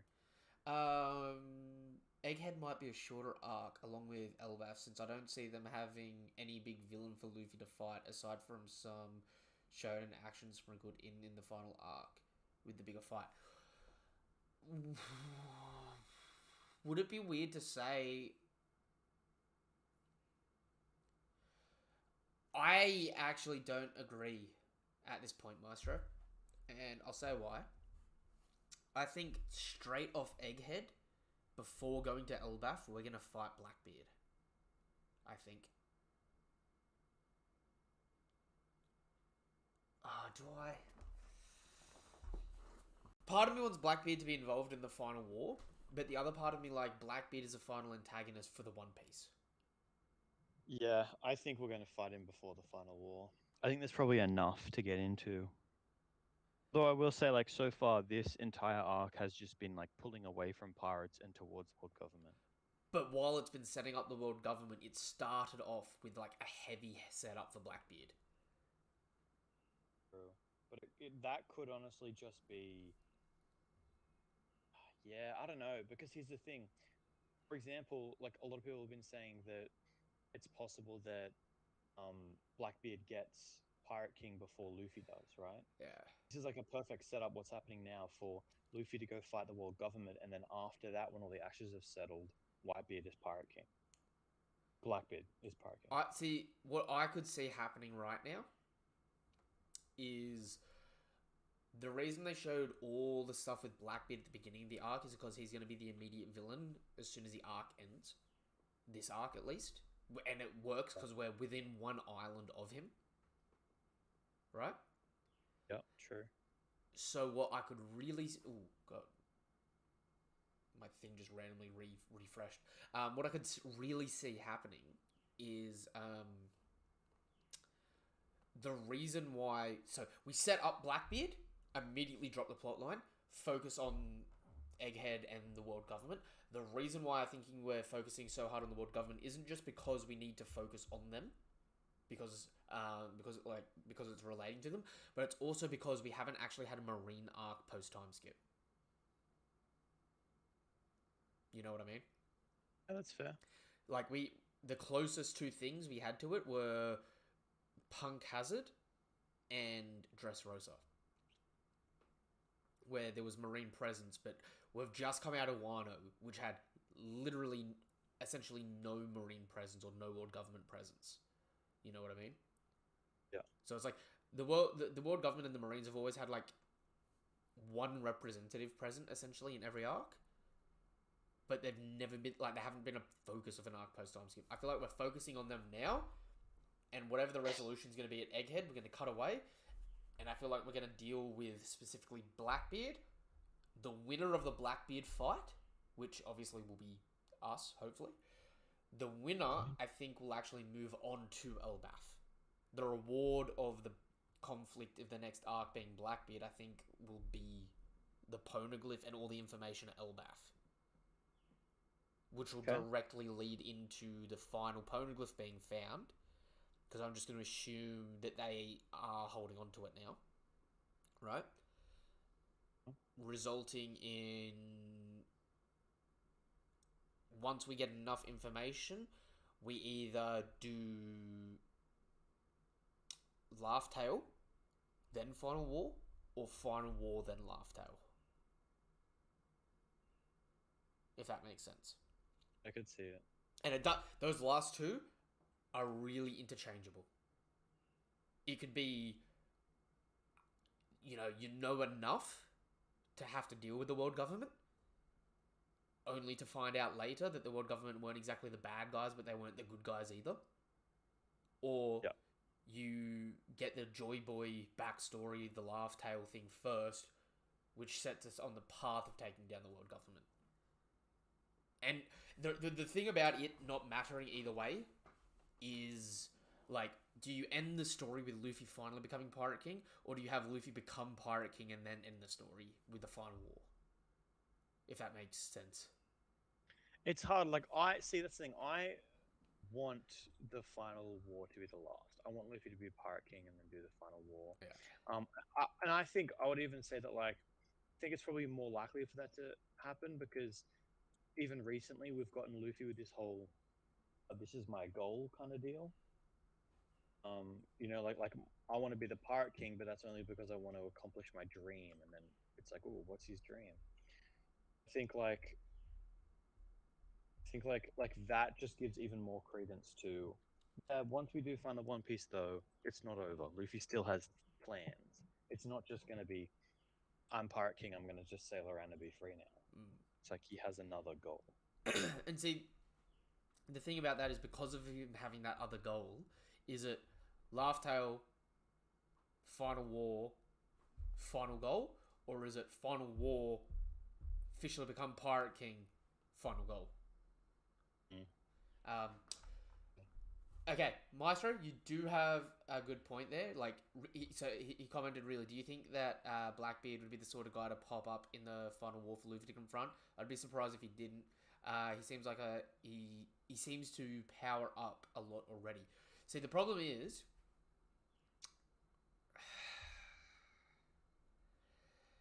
if Luffy confronts okay. This is hard, right? Because I understand what you mean, because it's been set up for so long in such a good way. I want Blackbeard to have a really long showcasing and a lot of love given to him as a character, right? I want to really hate the man, but understand the man before the end of the story. I can see I can see a timeline where Luffy fights Blackbeard and beats Blackbeard, but obviously doesn't kill him, leaving Blackbeard alive enough to retreat and reappear in the final war with like more reinvigorated, more stuff going for him than he already does have now, if that makes sense. But at the same point in time, I could also see a timeline where he's saved completely for the final war. The problem kind of has, like, I kind of have is, like, in my own headcanon, I think Blackbeard's going to be the first and only person we see on screen drown. Like, with Big Mom and Kaido being knocked unconscious into a volcano, I could see the same thing happening for Blackbeard, where Luffy versus Blackbeard results in, like, in the final war, Luffy fighting Blackbeard results in Fisherman Island being destroyed and Blackbeard drowning. Okay. Because we've never like it's been set up since chapter 1 that if you eat a devil fruit you'll drown, right? Yeah. We haven't seen a single person actually die from it. That is true. And Happen one day. and it would make more sense for it to be Blackbeard having 2 fruits and it affect him way worse. You know what I mean? Yeah. Oh, wait, how freaking cap was it in the movie? Luffy getting splashed by a bit of seawater and like going nearly unconscious. Dude, I was I've like, seen what? I've We seen both looked at each other like, what? I've seen him take more water and be like, it's water. Shut up. I don't give a shit. Like, dude, him. Okay, no. Okay, do you know what? Do you know why that doesn't make like canon sense? Hmm? Sea stone gives off the same energy as the water. Yeah. Yeah. So he can be cuffed in pure sea stone at this point in time in the story and still move freely. Yeah. No different to Big Mum. Big Mum got like 12 ton of pure sea stone chain put on her, and she was just like moving around like, you better be careful. I'll break out of this and I'll beat your ass. Like, dude, I'm like, at this point in time, a water gun ain't it. It ain't it, champ. Ain't it? Yeah. Okay, got some more comments. I guess I could also see Luffy confronting Caribou's contact, whoever that is, in case he leaks out the info of Poseidon and Pluton. Now that he's free and could gain communication or Super Zero confront him. I'd have to figure the final war would have to be after Laugh Tale, after what Whitebeard said about a big war coming after the treasure is found. If Blackbeard goes to Wano to get Big Mum and Kaido's fruits, I could see Luffy eventually confronting him. There are some standoffs before Blackbeard goes away after realizing he can't get them. Okay, do you know what? Just for my sake here, right? I'm gonna do this as a good Samaritan. I'm gonna pull up the viz for this, so I'm not gonna get criticized for translations. Oh, okay. I'm smart enough to remember this off the top of my head. Let's go chapters 479. Let's try 479. Do you reckon I'm smart enough? You know, I pulled a my wife asked me the other day. I was talking to her about something, and she's like, "Oh, when did it say that?" In relation to, what was it? It was in relation to the pyrobloin of sea clouds, right? Right. And I was like, "Oh, based on the fact that Puggier said it, I would estimate it was chapter 240 off the top of my head, right?" Look it up, dead set, page 3 or something, or 2 of chapter 240, straight there. She looked at me, and she's like, "Who are my 3 favorite story characters?" And I was like, I don't know. She just shook her head at me, and I was like, "Yeah, I'm sorry. That's a me problem there." Okay, it was not that chapter. You know more about One Piece than you do about your wife. This is what we've. It's years of training just to get yelled at. Let's try 576. Ooh, okay. There we go.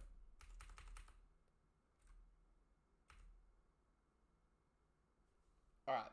So for the Whitebeard speech. You're not him. The man Roger is waiting for is definitely not you, Teach. Just as there were some who inherited Roger's will, someone will eventually do the same for Ace.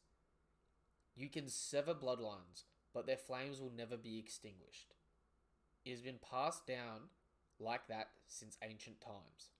Someday one will arise who will challenge the world and shoulder centuries of history. Sengoku, you and the world government fear the great war that will come to this world one day. I'm not interested in the treasure, but when it's found, the whole world will be turned upside down. See, the problem about that is the treasure being found and turning the world upside down and the Great War aren't necessarily one and the same. In that, Right. in that wording, you know what I mean? So Oda hasn't directly said like finding the treasure will cause a war. He says Sengoku and the world government fear the war that will come to this world one day, right?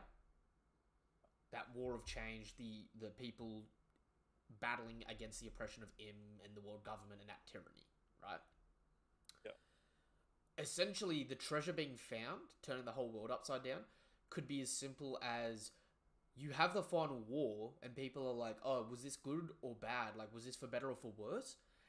And then what the treasure is the Joy Boy story, which essentially just solidifies the fact that the world government is shit.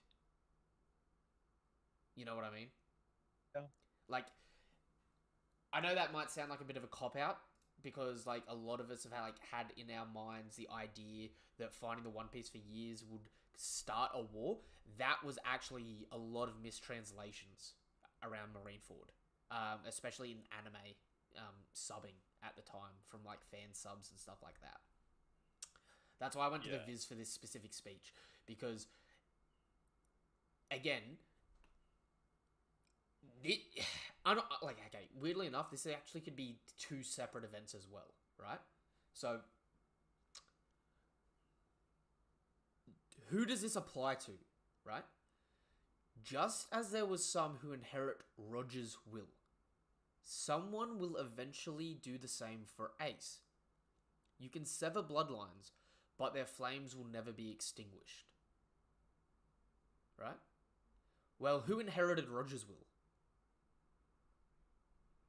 Luffy? Luffy or Shanks? Like, arguably, right? Yeah. So, someone will eventually do the same for Ace. My question is, okay, is that Luffy as the sun god, since they're talking about flames, or is that Sabo and his literal inheriting Ace's will by taking the Meramera no Mi? Yeah, I think it's Sabo because he's like literally flames. Like, So, you see now with the dialogue here how it could be two separate events that are parallel but like coalesce together, right? So it's like someone will eventually do the same for Ace. So Sabo takes up Ace's will. You can sever bloodlines, but their flames will never be extinguished, right? So Sabo inherits Ace's flame. It has been passed down like that since ancient times. So that now connects to the fact that the Void Century and the inheriting of will, the D clan, right? Someone will arise who will challenge the world and show us centuries of history. Now, we assume that will be Luffy having learnt the Void Century. So, like, Luffy learns the Void Century information, then starts a war, right? Yep. But it's also possible that it could be Sabo, right? Challenging the world government as a revolutionary, inheriting, shouldering centuries of history of oppression. Right? very possible. Sengoku, you and the world government fear the war that will come to this world one day. Right? Obviously, we know that they've been trying to maintain the balance of power, right? It's interesting that just as Luffy becomes one of the emperors, one of the Yonko, Sabo gets an equally or greater title. You know what I mean? Yeah. I kind of like look at this in a new lens and see it as Oda is intentionally juggling both of them at the moment to be like, is one of them going to do it? Is both of them going to do it? Who is the better representation of fire and inheriting Ace's will? Sabo, who actually inherited his fruit and is trying to take down the world government? Or Luffy, the sun god, right? Who's all about freedom, which Ace just wanted to be free. Yeah. It's the whole prophecy of like who will defeat Voldemort, and it's like Harry Potter fills the criteria, but then also so does what's his name? His name as well. Yeah, Neville. There we go. Neville, yeah. Long bottom. Yeah. So like, Okay. Essentially, what I'm trying to say here, just trying to make it as clear as I can, right? We as fans interpret it as find Laugh Tale, find the One Piece. It causes us to challenge the world. That's from our interpretation of the things being said. The things being said, though, could have different context, and Oda hasn't specifically stated them in these capacities. You know what I mean? Right. So it's like I'm saying, this could apply to two different storylines. Because again, like, I'm not interested in the treasure, but when it's found, the whole world will be turned upside down. That's obviously the One Piece. That's obviously whatever's found with the One Piece. It'll change the game. Everything will change. Right? So it's like, the world being turned upside down isn't necessarily the war, is what I'm more or less saying. You know what I mean? Alright, what do we have here?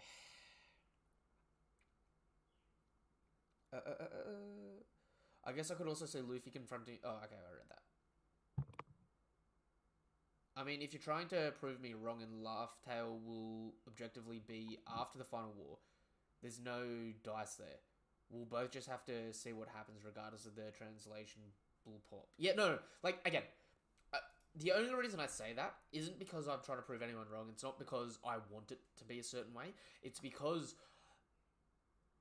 I have specifically, in the last couple of years, when it comes to Oda's writing and storytelling, gone, you need to take a big step back from fan expectations of the story. Because how many people... Whole Cake Island. This story's crap because this didn't happen. This arc's shit because this didn't happen. Wano. There is a decent amount of people out there that say Wano is the worst arc of One Piece. Because they had expectations of what they had built up in their head and what they were like, oh, Oda said this is going to happen, so this has to happen. But it's like, hearsay, conjecture, doesn't live up to expectations. I'm just saying... It isn't, like, Oda hasn't specifically said, like, finding One Piece will make a war happen. You know what I mean?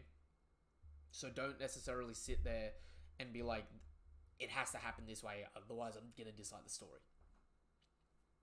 Because I had the same problem with, like... Hard thing. Yeah. If you spend all of your time, like, trying to think about, like, oh, it should happen this way, or what if this happened, what if this happened, then everything... You know, you're thinking up all these like crazy cool fantasy scenarios, and they do happen. You just go, oh well, this wasn't that interesting. Everything happened as I thought it would, or it's like nothing that you actually wanted to happen happens, and then you're kind of disappointed anyway. Because you kind of set yourself up for failure to an extent. Like to an extent, you have to just be like when Oda like teases something, you have to just be like oh, I wonder what's going to happen. That's like the best way to approach the story, because if you go like, oh, he teased this, that means this will happen, then either it happens and then you just kind of like, oh, no surprises, or it doesn't and you're just sad.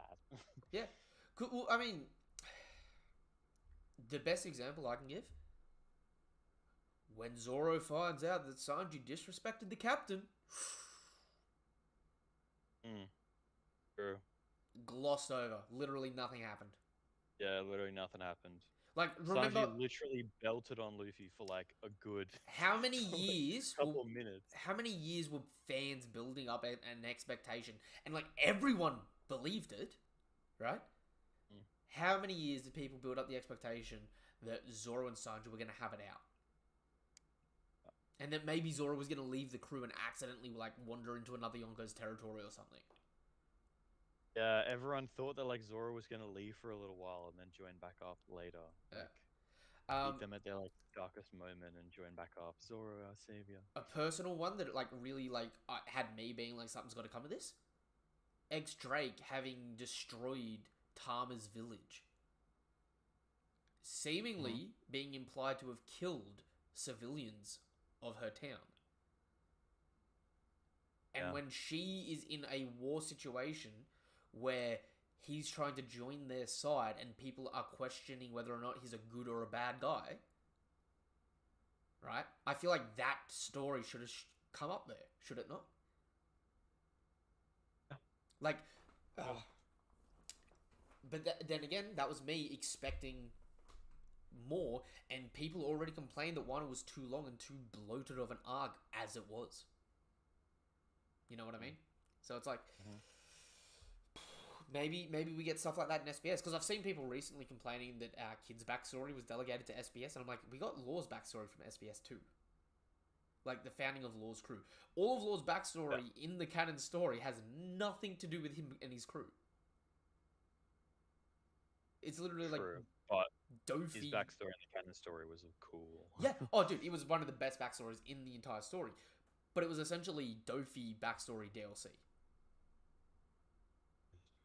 Right? Whereas his main backstory about him forming his crew and that sort of stuff, delegated to SBS. And now the same as Kid. Although I do hope we get it for some of the other characters. Like, I would love to find out more about like the formation of other crews. Because one thing that is one thing that actually really gutted me with Wano. It's like, dude, what happened to Apu and Drake? Apu, Drake, and Hawkins crews? Because they had unique designs pre-time skip for their crews, and we saw some of them post-time skip. And then they just never showed up in Wano.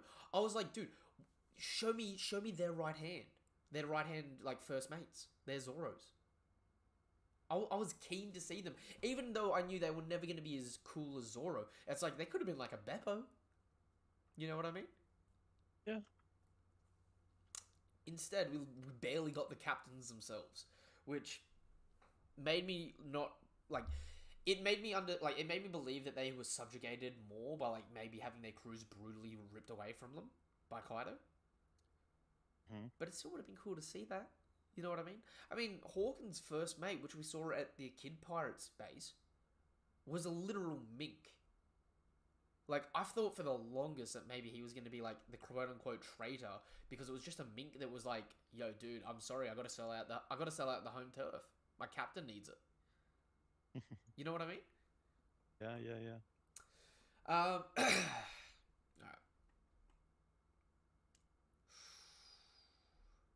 What is your predictions for next chapter?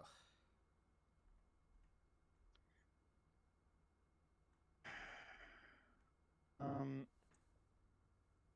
think it's more. I don't. Yeah, I mean, it's more of the same, I guess. More of the same? Yeah. I don't have any grand predictions. I think we're still gonna do the same, like cutting between, between the two different parties and the Straw Hats. I don't know if like now is the time to cut away to something else though. Because we had the egghead, and then Law, and then egghead Law. So maybe we'd cut to something else, but I don't think we see any more Law. So I think if they do cut away, it's up to something else, something new. I'd say if we're cutting away to anything at this point in time, it'd probably be Helmeppo. I was going to say it might be a good time to cut away to Dragon, or if Sabo's alive and we want to cut to Sabo. Yeah, I guess Helmeppo is a good one.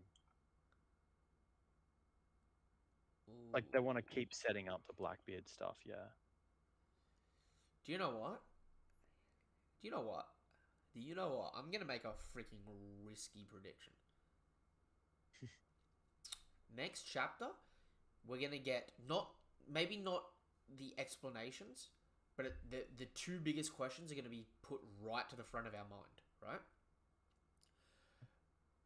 Bonnie here is going to try and attack Vegapunk. Luffy's going to defend Vegapunk. Or maybe go to defend Vegapunk, but Vegapunk can defend himself and he just teleports away. Like, he just kind of blips around a bit. And he's going to start, but not get to the big bits yet. He's going to start to explain why he turned Kuma. And maybe that Kuma is still alive somewhere in some capacity. He's going to start to explain that next chapter? At the beginning of the chapter. And then I think we're immediately, before we get to the juicy stuff, we're going to cut to Vegapunk Shaka with the rest of the group. Right? Right. And we're gonna get some other crazy like ancient kingdom reveal. Whether that's the existence of a poneglyph, a technology that he's been working on, or something, or like he's taking them to like what the heart of Egghead is. If that makes sense. Okay. Yeah. Right?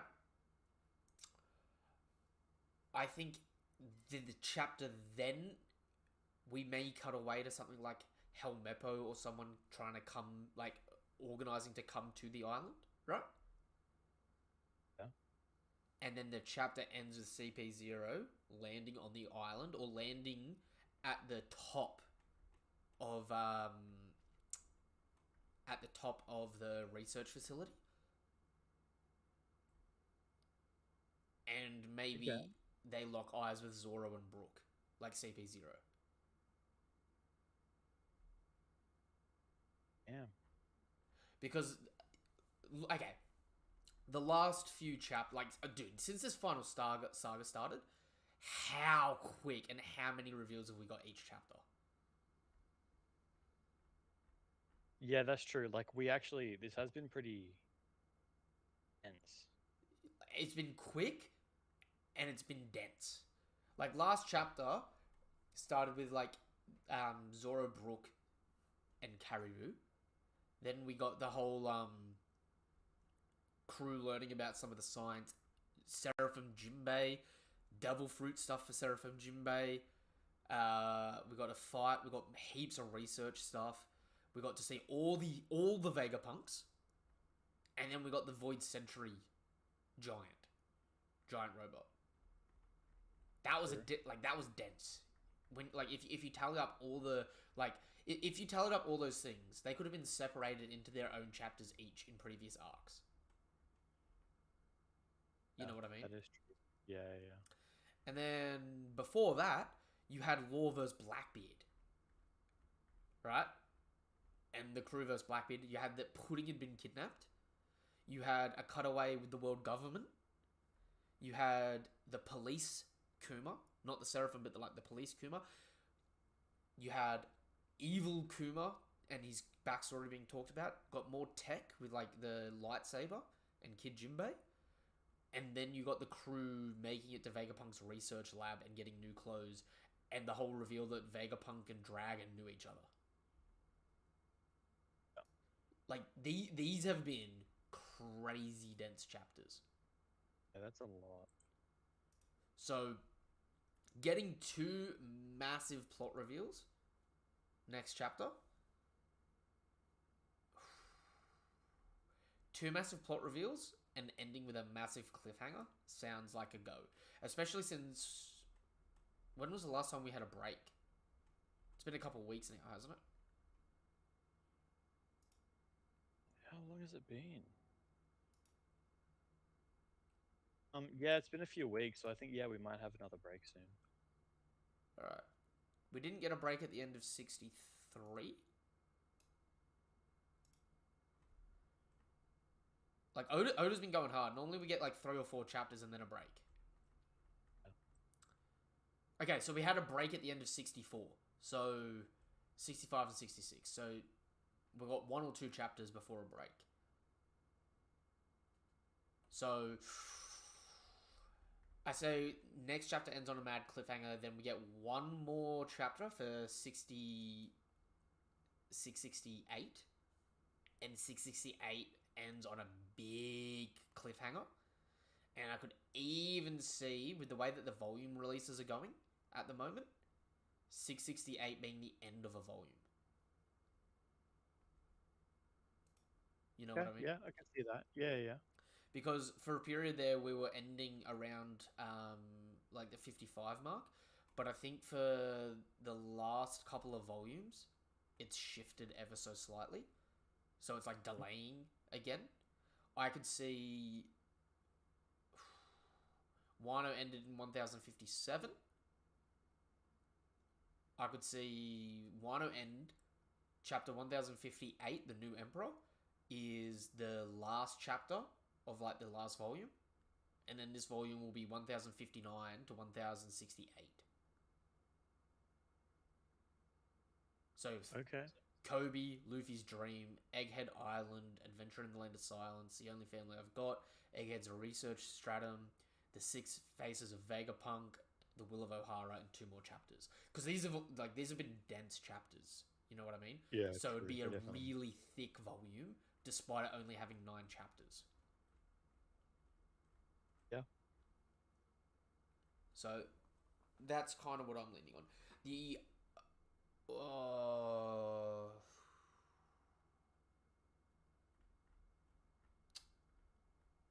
I'm just trying to think at the moment. I think we may not know the Void Century, but I think we may get the name of the Ancient Kingdom at the end of this arc. If that makes sense. Okay. Because we now know that Vegapunk knows Name of it. we now know that Vegapunk knows the everything O'Hara did, right? Yeah. Clover was killed because he was about to reveal the name of the Ancient Kingdom. Yeah. I think the big reveal will be at the end of this arc, like Vegapunk's last bit of information to the crew, will be giving away the name of the Ancient Kingdom. Right? And then when we do the next arc or 2, that way we've got the prior knowledge of like even if the crew doesn't necessarily know what the name of it is, right? We will get the name of it, so that when we start getting information in the like next 2 little bits, like the next 2 little arcs, we will understand what is Void Century specifically related. If that makes sense. And I'd how say it may relate to stuff. Because we need to start learning that sort of stuff. And Oda either saves everything for the backstory, or he gives away like vital bits of information in the backstory early and then recontextualizes it. Like the Odin flashback. How many scenes, panel for panel, did we see of the Odin flashback before the flashback, but just people's perspective in silhouette? You know what I mean? Yeah. Okay. So I feel like we may get something like that, where it's like, we'll get some dramatic irony, we'll know what's going on, and then we'll start moving from there. Although,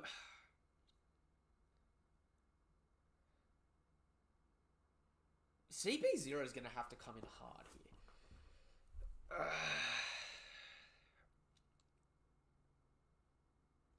here. Okay, I've got a question for you.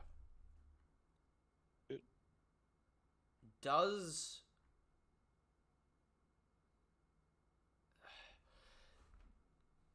Who do you think the Seraphim take orders from?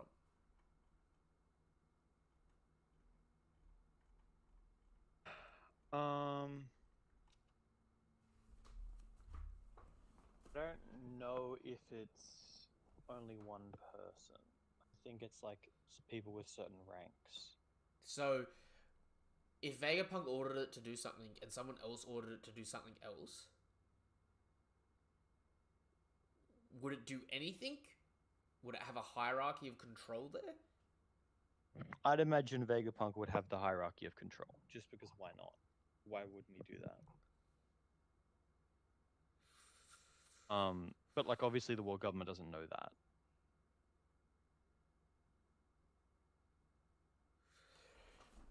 See, okay, if he does have the hierarchy of control, though, I could see a legitimate argument, potentially, right? Mhm. That he goes down with the ship, doesn't use it, but he's also implanted the same commands to Dragon. Okay. Just with the way this chapter goes and looking at it, right? Because I've got a feeling if CP0 show up, they're going to try and take command of the Seraphim to deal with the Straw Hats while they try to speed assassinate Vegapunk. Which makes sense, you know what I mean? If Vegapunk overrides them, he gives away the information, in which case the Seraphim become useless to the world government. In which case they become their own entity in a weird way. If that makes sense. Okay. I can't really see that happening. So I would say if Vegapunk goes down with the ship, and there is an ability like that, it may be left to Dragon, which is why PX Zero Kuma in the previous chapter actually started to tell Dragon what he saw at Merijoa. Remember that? Right. That might have been a good hint for that back then. You know what I mean? Yeah. Hang on, I'm just trying to find that now specifically here. So, hey Kuma, tell us exactly what did you see? I am yours to command, master. The problem is that could be because Vegapunk programmed all of them to listen to Dragon. It could also be something as dumb as anyone can give a pacifista orders. And it's just like their enemies never try. You know what I mean? Yeah. Or it could be an argument of, you know how we know that you can't override someone's personality with the whole shark at the beginning of the arc? Yeah. It could be that this this pacifista is loyal to Dragon because it was actually Kuma. The problem is, I could be overcomplicating it, but at the same point in time, there's like enough stuff there to be like, it could go either way. Yeah, exactly. It could go either way. It's hard to really like tell, hey. But based on the fact that he's like, the pacifist is like, I am yours to command, master. Is that because he's been programmed to listen to all orders, like because he was a slave for the Celestial Dragons? You know what I mean? Or is that because it's Dragon and Vegapunk have got a little deal going on under the table? That's the thing. Like, it's pretty notable that he said to Dragon, "Don't forget about our plan, or our don't forget about the plan." Don't lose sight of the end goal. Yeah. So both of Dragon's end goal is to get rid of the Celestial Dragons, as far as we're aware. So if Vegapunk's working for the same thing, thing, they've talked in the past, and they both kind of they've got the same agree goal. that they want a certain thing. I think they got the same goal, and they're going about it in different ways. Yeah, exactly.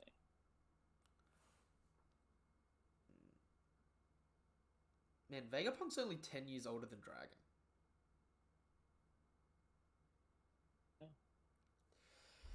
That is an odd generation, is it not? God, he looks weird, this Vegapunk guy. Oh, dude, I both love and hate the design. I love it. I do love it. I think it's just dumb, which is so One Piece at this point. Mm-hmm. You know what I mean? He looks like a Dr. Seuss character, which is just like, why? Like, who's got a bigger Widow's Peak, him or Vegeta? Like, as soon as I saw that tongue when he's like giants, and I see that tongue sticking out, I'm like, oh, please tell me that's not him. It was. the funniest thing about that as well is it's like, dude, does he have the tongue out because he's got to regulate the fact that he's got that big ass bobblehead that he's carrying around? He's like, my head's on fire. It's too hot. Oh, I'm thinking too much. Because I swear that's a trope I've seen in sci-fi. You know what I mean? Like if he looks up, his center of gravity will shift to behind him, and he'll fall on his eye. Yeah, he can't look up or backwards. He can only look forward to progress science. But little did we know that he's the same, like him being like really tall with this top of his head. He's actually the same species as Im, except Im has eyes on the top of his forehead. And that's what we see. A big, long, black figure that we see. It's just all his head. Do you know what, though? I wonder what race... I wonder what race he is. Vegapunk, I mean. Yeah. Because the space pirates, you remember them? No, not really. from the NL cover page. Oh yeah. Their Jolly Roger was a big ass forehead. Ah, interesting. And they were a technologically advanced group, I want to say. Alright, Yeah. 470 is when they were. So in the NL cover pages is the freaking 470s. Let's go. Pull it up. And of course, the first one I look at has a color page. Hang on.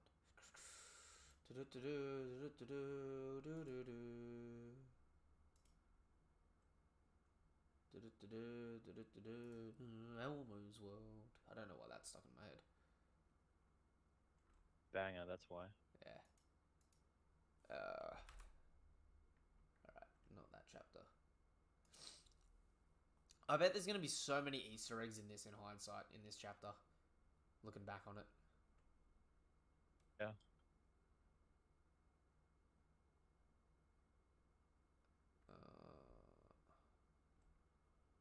Hang on.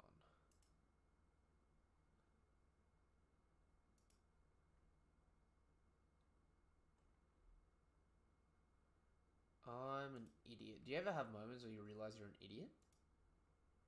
Every day. I got a 6 and a 5 backwards. What? I got a 6 and a 5 backwards. You talking about? 6. I was looking for 56, not 65. Okay. Just trying to go through this NL cover page series Yeah. and find the images of these big ass foreheads. Oh, which also, unironically, if they are in relation to Vegapunk at this point in time, in the actual manga, they were revealing ores for the first time. Which, as we know, ancient giants seemingly are linked to the ancient kingdom. So, Yeah. Oda doing that BS where he's linking all these plot lines together. Like the plan to thwart Cusco. Alright, hang on.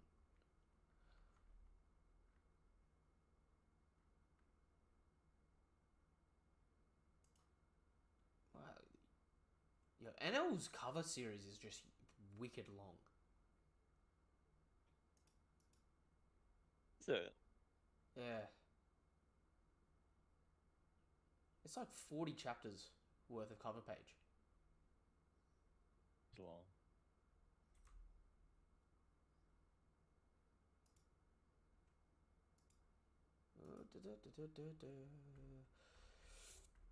Oh, I clicked the wrong button and I gotta go scrolling.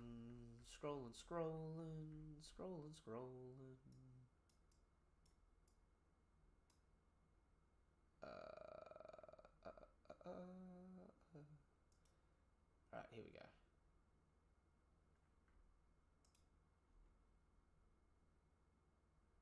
Here we go.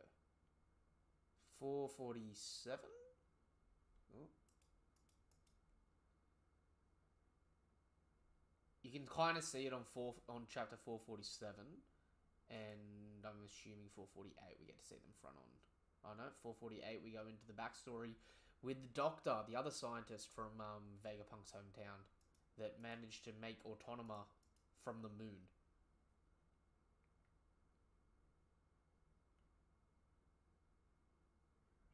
Oh my god, the whole...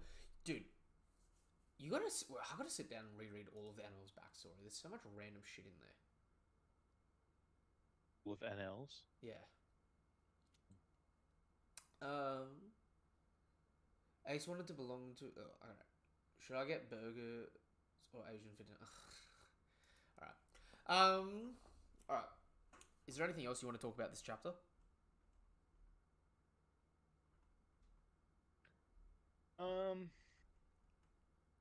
Really, to be honest.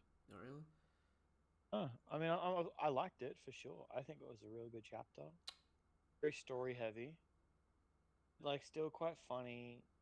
Still got like some cool character things, you know. Ooh.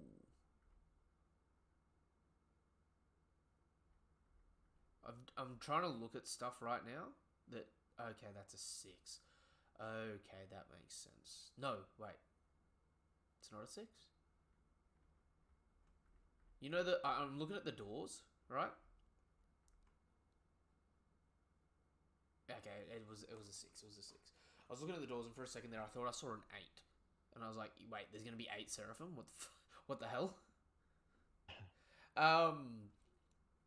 Okay, I reckon the seraphim are all gonna be the priest time skip warlords for sure.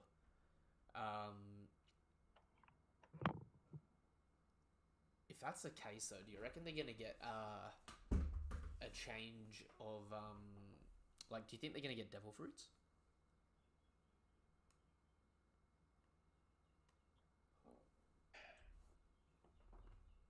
Is Yeah, is Doflamingo gonna have been killed in Impel Down, and his seraphim gets his devil fruit?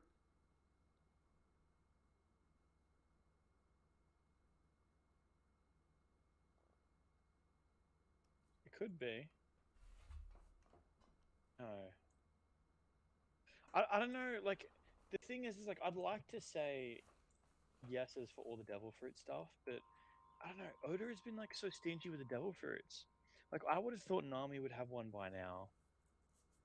Oh, dude, You know what I mean? Like I would have thought Monet's devil maybe fruit. Sanji gets one. Where's Monet's devil fruit at? That's what I mean. Like it's been I don't know. Like none of the Straw Hats have got has any no none of them have eaten devil fruit right since they've been on the crew. Nah, Just been like they already had one. dude. I was still holding out hope that Carrot was gonna eat the snow fruit and be a snow bunny. Yeah, it would be sick. Yeah, It would just it makes so much sense. and Although I guess it's not. but it also Yeah. doesn't make her necessarily Critically. any more powerful than she is. It just makes her more useful. If that makes Yeah, because I sense. mean, like fundamentally, like she doesn't have great hockey, right? So like if she comes across someone that has like really good hockey, they could probably just shut her down. No different to like when Whereas, Katakuri literally stepped on her. yeah, exactly. Whereas like the alternative is like what she is now, which is like she can just run through all the fodder and destroy them all. Yeah. It'll be the same if she has the snow fruit. She just snows through all the fodder and wrecks them all. But, I mean, it's like Oda could just draw that happen. It's like when Brook would just like runs through a giant crowd of people and then sheaths his sword and then they will just die instantly. It's like that's really cool, but it doesn't necessarily mean he's super broken because we haven't seen him fight anyone that's like really tough. If you had to pick really random devil fruits that we've seen already for the remaining warlords seraphims, what would you pick? Assuming it was a pre-time skip. Okay. Warlords. Okay. I'd go sickle fruit for Mihawk. Okay. I can rock with that. Personally, I feel like it'd be better if like they somehow captured and killed Mr. One and took his fruit for Mihawk. But I can get behind the sickle fruit. Mm-hmm. Who else have we got? What would Boa's Okay. one be? Boa's one. This would actually be kind of funny, ironic, right? Hmm? Picker's fruit. Okay, why? Because instead of turning people to stone, she can just control stone. Okay, yeah, true. I don't know why I didn't get that. Like, Yeah, that's good. it'd be like, it seems like a meme, but it would also be like, could you imagine Oda drawing like a freaking 2 kilometer tall stone boa? Yeah. Like, it'd actually be like, you could pay it, you know what I mean? Mm-hmm. Jinbei's got the swim fruit. Would it be Crocodile or Blackbeard if it's pre-time skip warlords? Crocodile, for sure. Because pre-time skip Blackbeard did replace Crocodile. Yeah, but I'm going Crocodile. Going Croc? Ooh, what would a good fruit be for... Ooh! Yo! Wait! You know all the theories that Crocodile's a woman? What if his Seraphim comes out and it's a woman? Ooh. What? By the way, why? Why is he a woman in all those theories? Well, because of the Ivankov, like, I know your secret. You know, do you want me to tell Okay. everyone, right? And because Ivankov Right. said it, it must be that he was a woman. Which can work, because we've never seen Crocodile's face pre-beginning of the story. Every time Oda's shown him, he's shown him in silhouette, or as a kid, it's very gender neutral.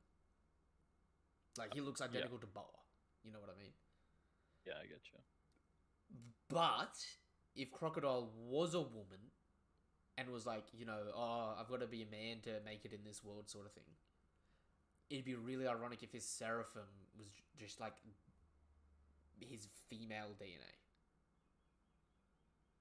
You know what I mean? And it's stronger yeah. than him, or something BS like that. Hmm.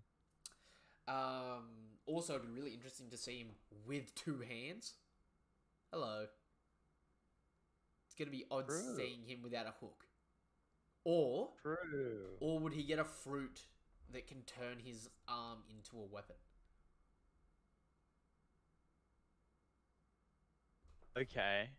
Maybe 5. I don't want Baby to 5 to die though. I'm not gonna lie.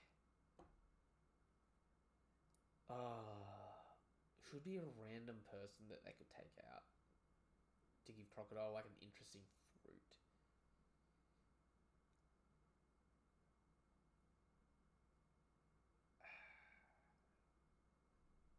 I don't know. That'd be that. Crocodile's a hard one because it's like what would be more interesting, right? Trying to mimic his sand powers, or trying to like mimic his like tenacity when he was like a rookie, and now that he's got like all that added durability, go more to what he would be like. Because what was his? We don't know what his fighting style was like in early days. We don't know when he ate his fruit. You know what I mean? It's true. I think it was I like, mean, his fighting style kind of is his fruit right now, yeah, as far as we've seen from him. Yeah. or poisoning people with his hook. You know what I mean? Yeah. So it's like him without the sand abilities would be very odd. Although, what am I talking about? Maybe he doesn't need an ability, because maybe like unironically, if he doesn't have a devil fruit, or if he's got a separate devil fruit, he's got the fire of the Lunarian to use. Very similar to the sand. You know, just shoots off fireballs instead of sand slashes. Yeah. True. So okay, if that was the case, I think you'd get something for his hand then to replace his hook hand. I don't know what he would get though.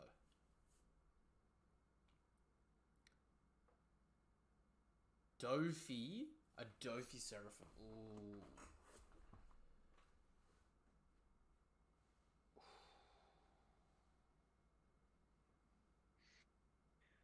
Sophie Seraphim.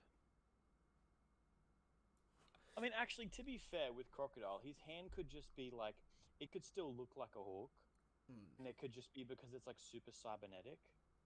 Yeah. It's just like he has like a better laser or something than than most, or he has like a power claw or something like Oh, that. yeah. No, he's got like the queen arm, just like a Yeah. big mech arm or something. Yeah, instead. yeah, exactly. It just constantly changes form. Like maybe there's like memory metal and it just constantly changes form. But like at its base, like at its default, it looks like a hook. Yeah. And then yeah, just because that's like the stylized Yeah. I can see version that. of it. Yeah. Ooh. And I feel like even in that case, he could even not even have a devil fruit. Like that could be his thing. That's the only thing that's wigging me out with if Oa's Seraphim is it doesn't really have a thing. At least that we've seen. With Because whose? Oa's Seraphim. Because Mihawk's has the sword skills, Embe's has the water and the swim fruit and the fisherman karate. And hers just seems to have the lasers like Kuma. Yeah, hers just seems to be just a Seraphim with lasers. It probably has like good kick techniques and like how she usually fights with her feet. But I mean even then I don't know, like Volkov has probably better techniques. Sanji, you know what I mean? Mm. Because while like Balboa has like really good like foot techniques, It's I more think about her most of the haki. strength comes from like, yeah, exactly. She's just a really strong fighter. She's not like a specialist.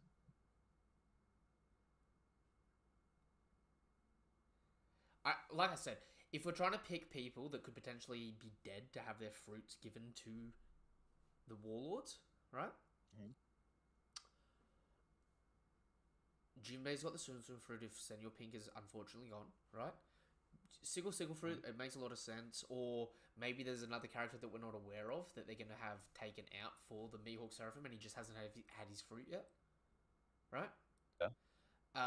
Jinbei's swim. Boa, like I said, it'd be great if it was Pika's fruit because it'd just be stylistically interesting and it'd fit with her Yeah. theme.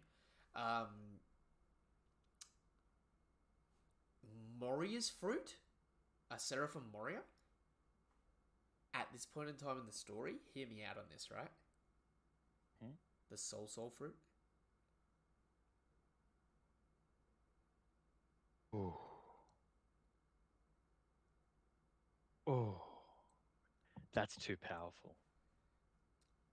I feel like they can't be that powerful. They have to be just something that's like, But who's necessarily going to be scared of it? Because it's just Moria. yeah, but it's a seraphim. Yeah.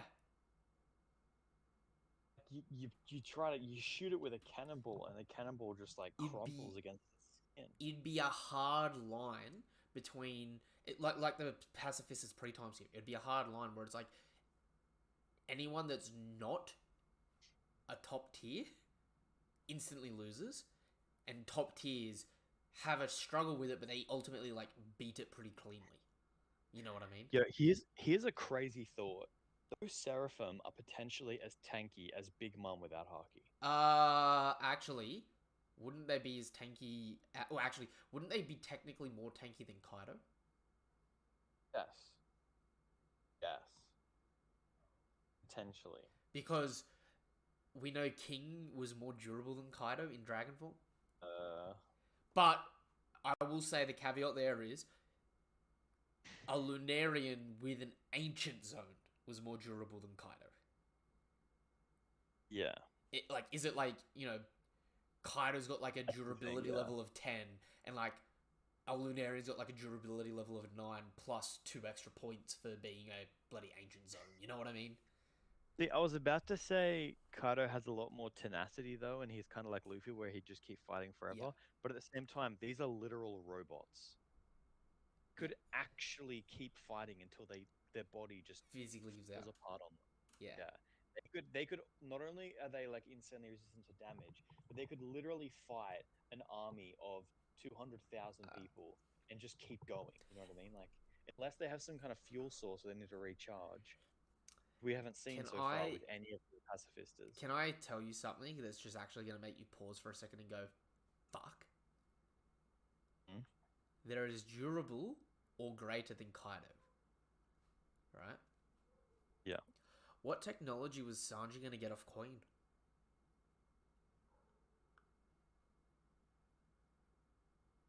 No.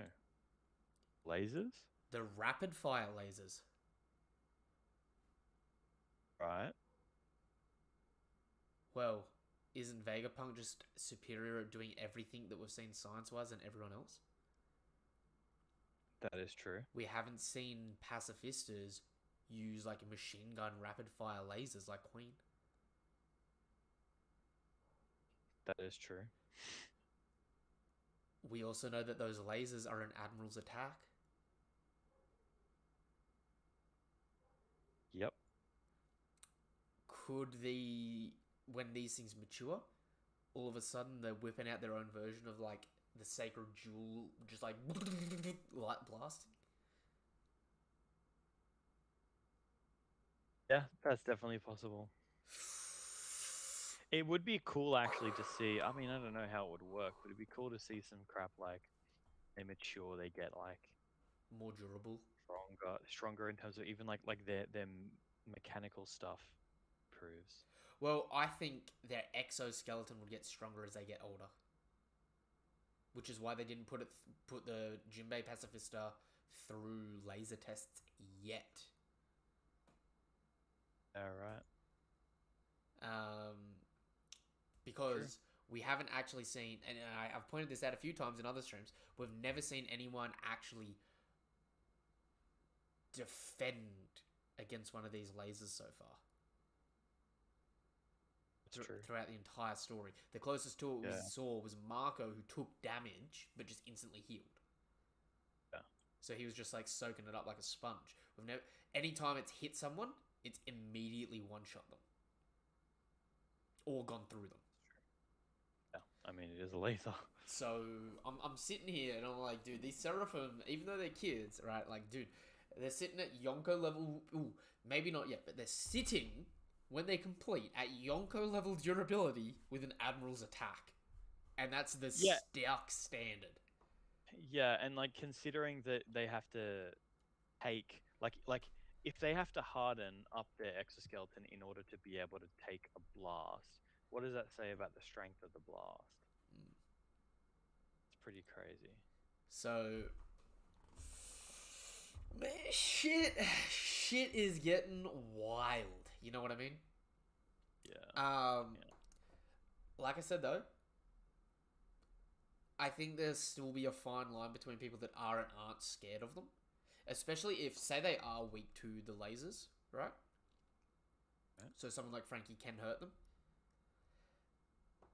I could see a fair few people reasonably being able to hurt them. You know what I mean? Like, dude, everyone on the rooftop hurt Kaido. You know what I mean? Hurt, yes, but the problem is, were they ever gonna get anywhere close to actually taking him out? No, but that's because of his own, like, he's by far and large the most durable individual we've seen in the story. Like, Yeah. Like, I don't think people realize, right? Most of Luffy's opponents throughout the story, like, he's beaten every single opponent other than Kaido, I think, in under, like, excluding, like, counting each individual punch for a Gatling and just, like, marking a Gatling as a single hit, right?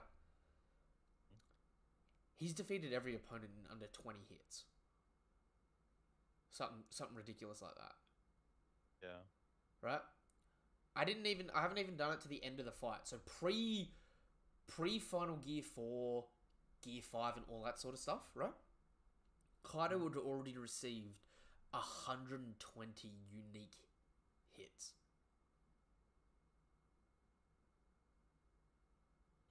Yeah. He's like literally 6 to 10 times more durable than the next most damaged person we've seen Luffy hit, which was Luffy versus Katakuri. You know what I mean? He's 10 times more durable than a first commander after Luffy got power-ups. And this is like, the power-ups as well is like Game-changing. far... Base Luffy is stronger than Gear 4 Luffy at Dressrosa. Yeah. Like it's like by far like the most amount of power-ups he's ever seen. Like, in the series. Like it was a crazy amount. I don't think people realize how, like, base Luffy was throwing hands with Kaido equally and even overpowering him at times. Where Gear 4 Luffy didn't phase him unguarded. Mm-hmm. Before the Haki power-ups. Yeah. Like, that is that is insane. You know what I mean?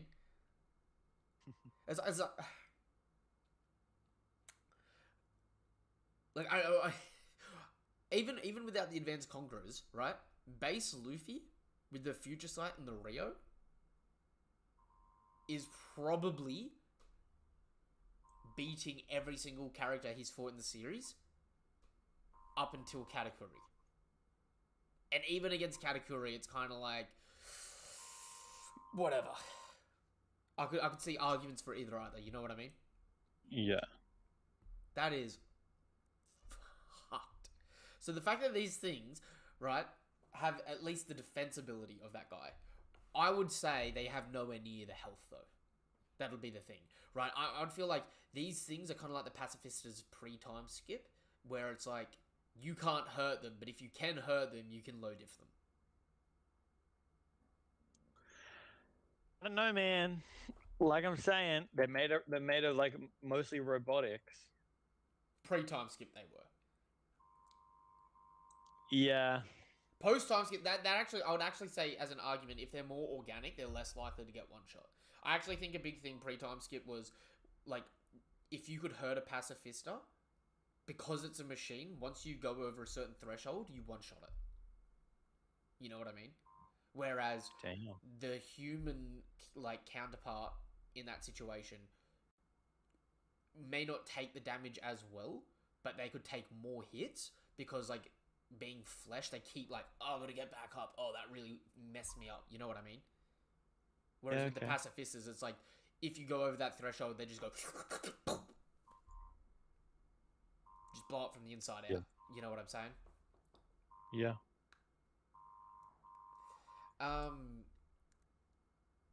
Okay, we'll wrap up in a minute. The last two warlords, though. So, like I said, if Big Mum's Fruit goes to a Gecko Moria pacifista, that would be pretty sick, would it not?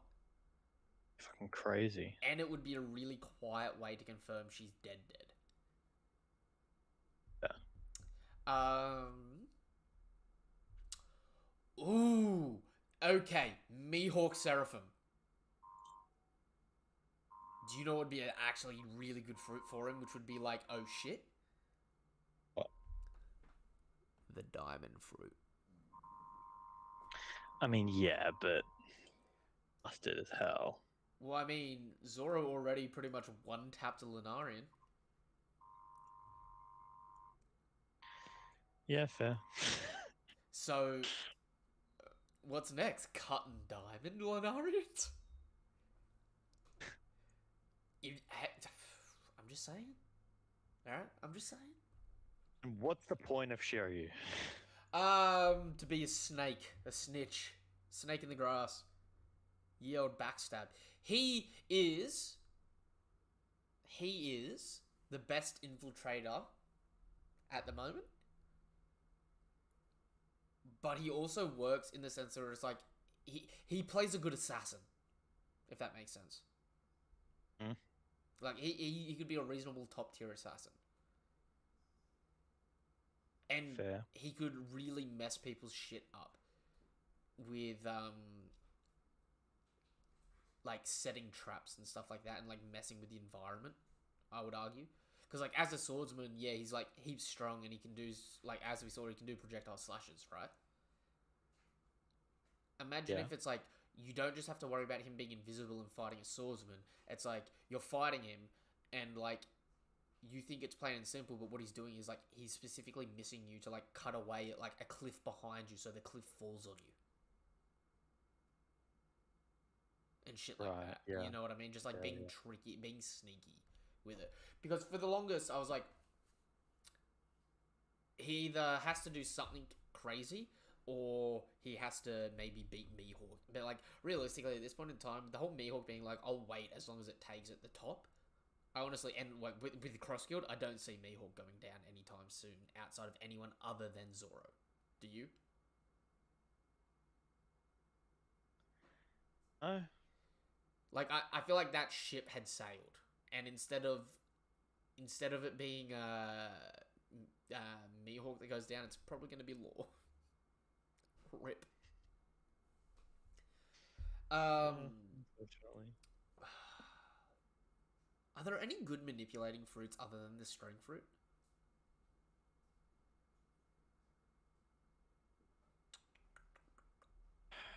Manipulating fruits other than the string fruit. I'm just trying to think. Oh, I mean Moria's fruit, but it's kind of weird to just take one off of a warlord and put it on another. Yeah. Well, Mori is still alive as far as we know. Yeah. But I mean, he could die. Like that's what we're talking about. Is like who could die and we get that fruit.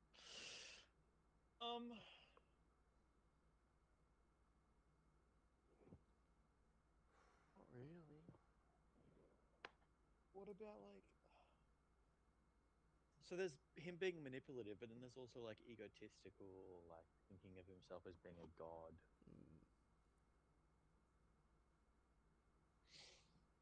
I, I mean, it'd be a little on the nose, but imagine if, like, off screen, some way, somehow, the world government killed Enel, Yeah, and he got Enel's fruit. yeah, Because that would also, like, thematically reiterate and redraw the line to be like, hey, look at the parallels between Enel and Doflamingo. What if like it's like similar but the opposite, and Hina dies and he gets the cage fruit? Ooh, I could rock with that. Although I don't want Yes, Hina to the die. pirate version has strings, which is like manipulative, whereas the Seraphim version has cages, which is like the government, putting you in a prison. That'd be interesting. I really want to see Hina with Haki use those cages on anyone that's reasonable. Because It'd also be funny to see him use an ability called Birdcage, where he just puts someone in a really small cage. well, I mean, the Lunarians are tall, and Dofi's a tall dude to begin with. Like, he could probably be like. Could you imagine a giant with a cage fruit? Yeah, damn. It'd be pretty wild. Also, can we talk about the fact that Jinbei's Seraphim with the Fishman Karate, right? How dangerous is it already with Fishman Karate with them throwing, like, they threw a drop of water 10k and it destroyed a building in Fishman Island, right? yeah. Could you imagine that with a drop of water that's actually fucking metal? Like, Yeah, that'd be pretty gnarly. they throw like a drop of water like that, and like as soon as like it's been thrown, because he's like he's no longer touching it with the fruit, it hardens into like a bullet. That would actually be wild, wouldn't it? Yeah, Like, pretty dude, wild. this I'm hung up on this Jinbei Seraphim at the moment because it's just like, dude, it's gonna be so busted. You know what I mean? That Jinbei with the swim fruit is something that I did not even consider, and it came out of It's friggin' nowhere. perfect. I think it's amazing. But wait, that means he's dead, yeah? well, either he's dead or Vegapunk's perfected cloning non-living devil fruits. It's kind of sad if he's dead. He was Yeah. a cool dude. Yeah. It's a bit heartbreaking, isn't it? I definitely really loved it. Like, I really love Senior Pink. Because Senior Pink and Baby 5, right? I'm actually a little shitty about the fact that we don't get more people like that in One Piece at the moment, where I just want 3 panels or 2 pages of someone's backstory. Give me more side characters with really unique backstories at the moment. I know we're trying to move past all of that and like just wrap up quick, but it's like I feel like for some of these characters, it's like getting that from time to time is what made One Piece so beloved early on, because it made it feel so much more alive, if that makes sense. And although we're getting to the climax, you still don't want to. Although we're getting nothing but payoffs and it's super hype, you also don't want to get lost in looking back and being like, we didn't get enough interactions. You know what I mean? It's like, it's one of the reasons why I really like this arc so far, because it's like the crew's not split up. Like, the crew's split up, but they're not split up. Like, big groups of the crew are together interacting with each other, as opposed to Dressrosa, Whole Cake Island, Wano. You know what I mean? Like, dude, for the last 10 years, I've been like, just show me some panels of all these guys together doing dumb shit, talking. Alright.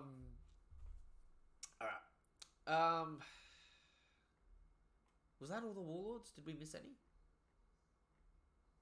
Pretty sure we got them all, didn't we? We got Moria, we got Dofi, we got... Mihawk, Boa, Jinbei. Already seen Kuma. If he's gonna have a fruit, what do you reckon?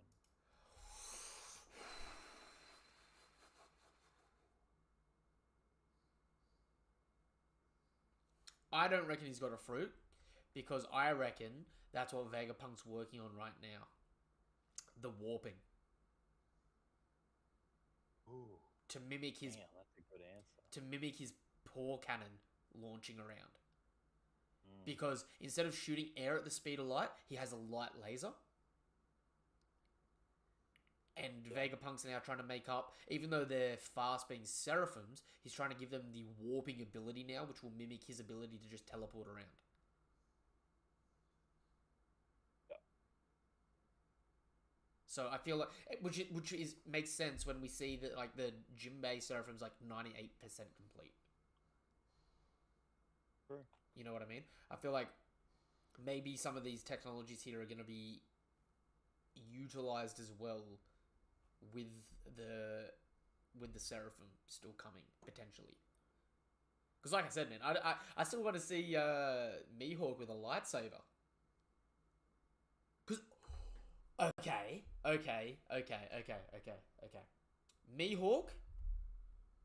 Mihawk's sword is Yoru, right? Which means knight. Okay. Give him a replica of his big cross sword, but it's a lightsaber, and call it day.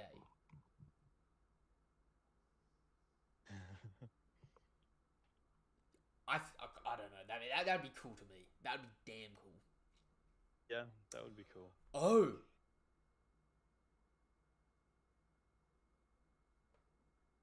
Okay, this might. Oh.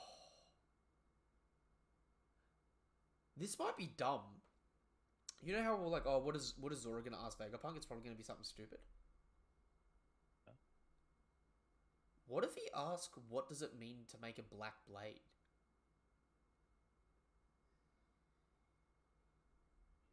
How would Vegapunk know that though? Well, he's a scientist, like the foremost scientist. Vegapunk might actually be in some capacity able to explain Haki.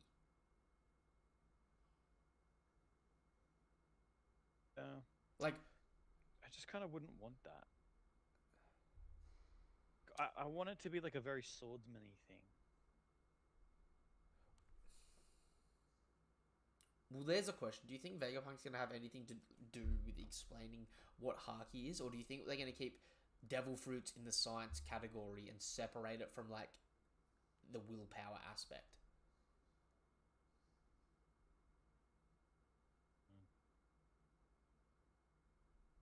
Because it's because like low key, it is a type of magic system. You know what I mean? Yeah, it is. When we're being told that every other magic in the world is actually just misunderstood science.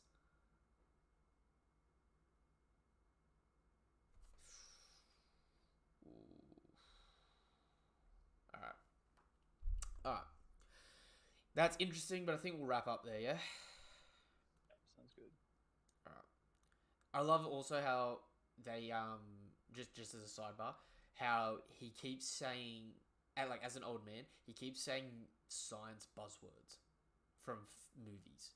Like ending his sentences with Quasar and the Gadzooks. I'm just waiting for something dumb. Or like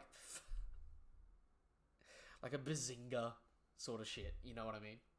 Yeah. Alright.